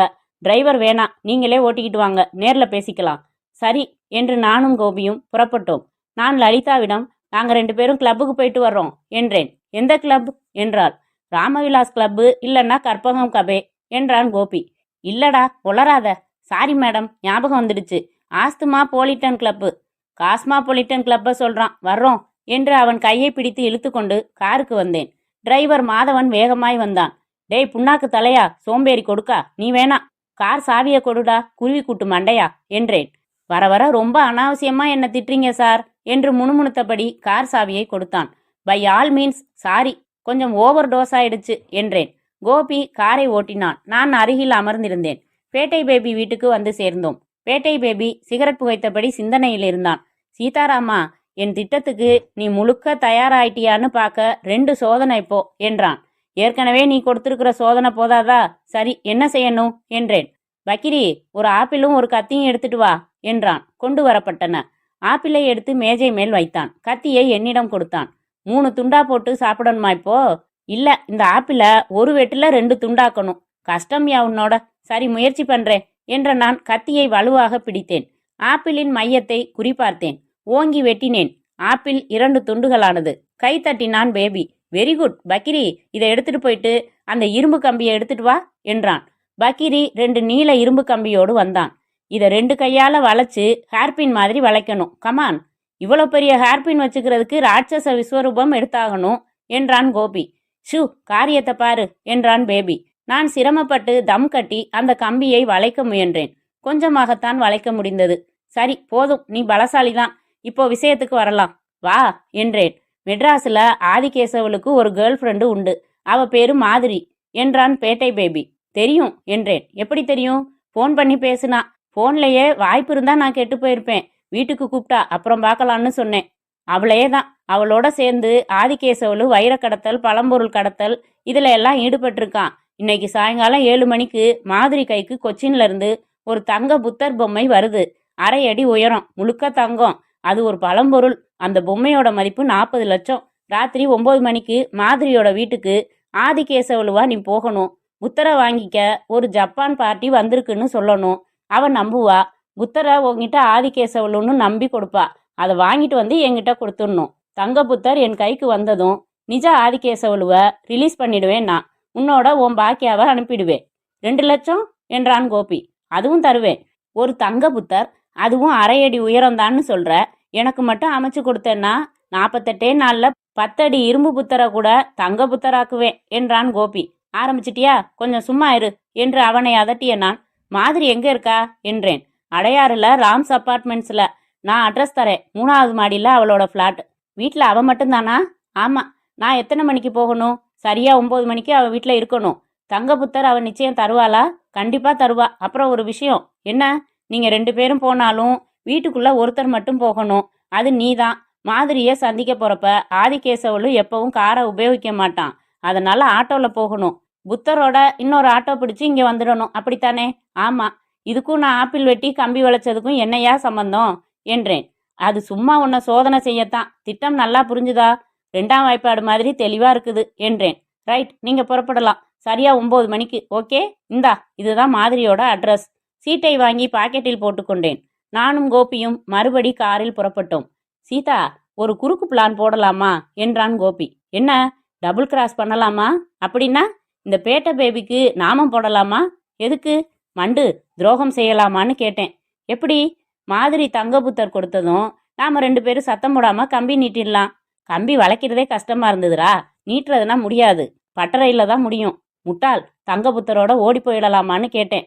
பாக்கியாவை கூட்டணியாக கற்பழித்து நகத்தில் ஆரம்பித்து நான் ஆப்பிள் வெட்டின மாதிரி வெட்டுவானுங்கடா முட்டாள். சோவாட், 40 லட்சத்துக்கு உனக்கு 40 பாக்கியா கிடப்பா அந்த உலகத்தில். நோ, காதலிக்கு துரோகம் செய்ய நான் தயாரில்லை. நேர்மையாக புத்தரை கொண்டு வந்து பேட்டை பேபிக்கிட்ட கொடுத்துட்டு பாக்கியாவை ரிலீஸ் பண்ணிக்கலாம். 2 லட்சத்தை வச்சு ஏதாச்சும் தொழில் பண்ணலாம். சரி என்றான் கோபி அரை மனதுடன். அத்தியாயம் 11. அடையாறு. அந்த ராம்ஸ் அப்பார்ட்மெண்ட்ஸ் வாசலில் நாங்கள் ஆட்டோவை விட்டு இறங்கும்போது மணி 9:05. கோபி, நீ வாட்ச்மேன் கிட்ட அரட்டை அடிச்சுக்கிட்டு இரு. நான் புத்தரோட வர்றேன் என்று விட்டு நான் லிஃப்டை நோக்கி நடந்தேன். லிஃப்ட் ரிப்பேர் என்று எழுதியிருந்தது. மாடிப்படிகளில் ஏறினேன். 3வது மாடி. 18ஆம் நம்பர் வீட்டின் முன்னால் வந்து நின்று காலிங் பெல்லை அடித்தேன். காத்திருந்தேன். என்னை எல்லோரும் ஆதிகேசவலு என்றே நம்பிவிட்டார்கள். இவள் மட்டும் சந்தேகப்பட போகிறாளா என்ன? பேசும்போது ஞாபகமாக புருவம் தூக்கி விவஸ்தை இல்லாமல் எல்லா வாக்கியத்திலும் பை ஆல் மீன்ஸ் போட வேண்டும். என்ன ஆச்சு?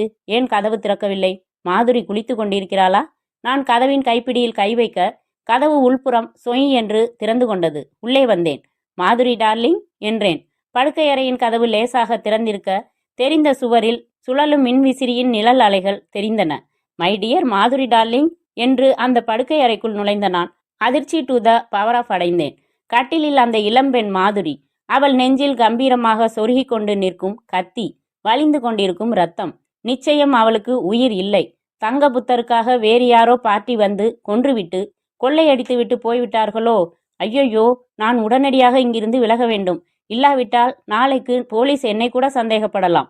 நான் புறப்பட எத்தனித்த போது என் மனசாட்சி முட்டாள் என்று அழைத்து, நீ இந்த வீட்டில் கதவுகளை தொட்டிருக்கிறாய், உன் கை ரேகைகளை அழித்துவிட்டு போ என்றது. மனசாட்சிக்கு தேங்க்ஸ் சொல்லிவிட்டு நான் கர்ச்சீப் எடுத்து அந்த படுக்கையறை கதவில் என் கைப்பட்ட இடத்தில் துடைக்க துவங்க, என்ன மிஸ்டர், கைரேகை அழிக்கிறீங்களா என்று குரல். திடுக்கிட்டு திரும்பி பார்க்க ஒரு இன்ஸ்பெக்டரும் 2 கான்ஸ்டபிள்களும் உள்ளே நுழைந்து கொண்டிருந்தார்கள். இன்ஸ்பெக்டர் வேகமாக வந்து என்னை தாண்டி அறைக்குள் பிணத்தை பார்த்து, பாவி, நாங்க வர்றதுக்குள்ள கொன்னுட்டியா என்று என் கையை பிடித்தார். சார், நான் இல்லை சார், அது நீங்க என்ன சந்தேகப்பட்டுடக் கூடாதுன்னு தான். அப்படியா, யாரு நீ? நான் யோசித்தேன். இப்போது என்னை சீதாராமன் என்று சொல்லிக் கொள்வதா, இல்லை ஆதிகேசவலு என்று சொல்லிக் கொள்வதா? ஆதிகேசவலு என்று சொன்னால்தான் நல்லது. ஒருவேளை போலீஸ் என்னை தீவிரமாக சந்தேகப்பட்டால் நடுவில் தப்பித்து போய் நிஜ ஆதிகேசவலுவை போலீஸில் மாட்டிவிட்டு சீதாராமன் ஆகிவிடலாம். சார், என் பேரு ஆதிகேசவலு. பை ஆல் மீன்ஸ் நான் பெரிய பணக்காரன். இந்த பொண்ணு யாரு? மாதுரின்னு பேரு. எனக்கு தெரிஞ்ச பொண்ணு. ஒரு விஷயம் சொல்லணும், நேரில் வாங்கன்னு சொன்னா. சரின்னு வந்து பார்த்தா யாரோ கொலை செய்துட்டு போயிட்டாங்க. நானே உங்களுக்கு ஃபோன் செய்யலான்னு இருந்தேன். அதுக்குள்ளே நீங்கள் வழக்கத்துக்கு மாறா வந்துட்டீங்க. என்ன வழக்கத்துக்கு மாறா? வழக்கமாக ரொம்ப கடைசியில் தானே வருவீங்க. இப்போ உடனே வந்துட்டீங்களே. எனக்கு உன் மேலே சந்தேகமாக இருக்குது. சார், நான் ஆதிகேசவலு தான். நான் தனியாக வரல, கீழே ஒரு ஃப்ரெண்டு வெயிட் பண்ணிக்கிட்டு இருக்கான். அவன் பேர் பசவப்பா. நாங்கள் 2 பேருமா தான் வந்தோம். அவனை வேணும்னா விசாரிங்க என்றேன். எங்க அவன்? காட்டு என்றார் இன்ஸ்பெக்டர். கீழே இறங்கி வந்தோம். வாட்ச்மேன் மட்டும்தான் இருந்தான். கோபியை காணோம். ஏன்பா, நாங்கள் ஆட்டோவில் இருந்து இறங்கினதும் என் ஃப்ரெண்டு உன் கூட பேச வந்தானே, அவன் எங்கே என்றேன். போலீஸ் ஜீப்பு வந்து நின்னதை பார்த்ததும் நைஸாக நழுவி போயிட்டாரே என்றான் வாட்ச்மேன்.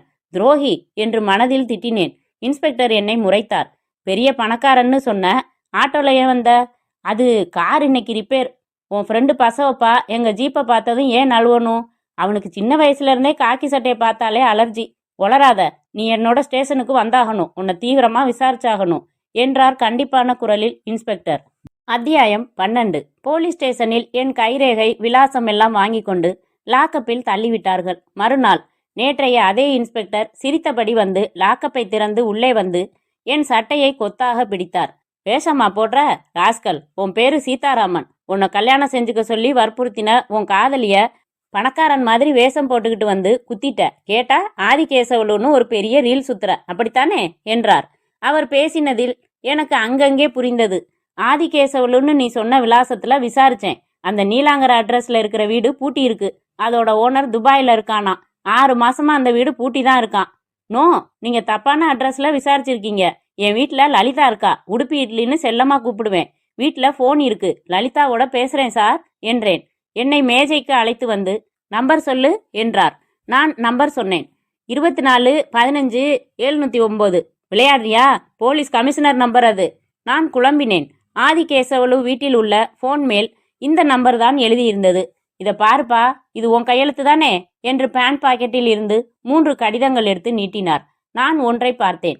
என் இனிய காதலியே பாக்கியா, உன்னை நினைத்தால் உள்ளம் உருகுகிறது, மனசு ஐஸ்கிரீமாக கரைகிறது, அதே சமயம் தித்திக்கிறது.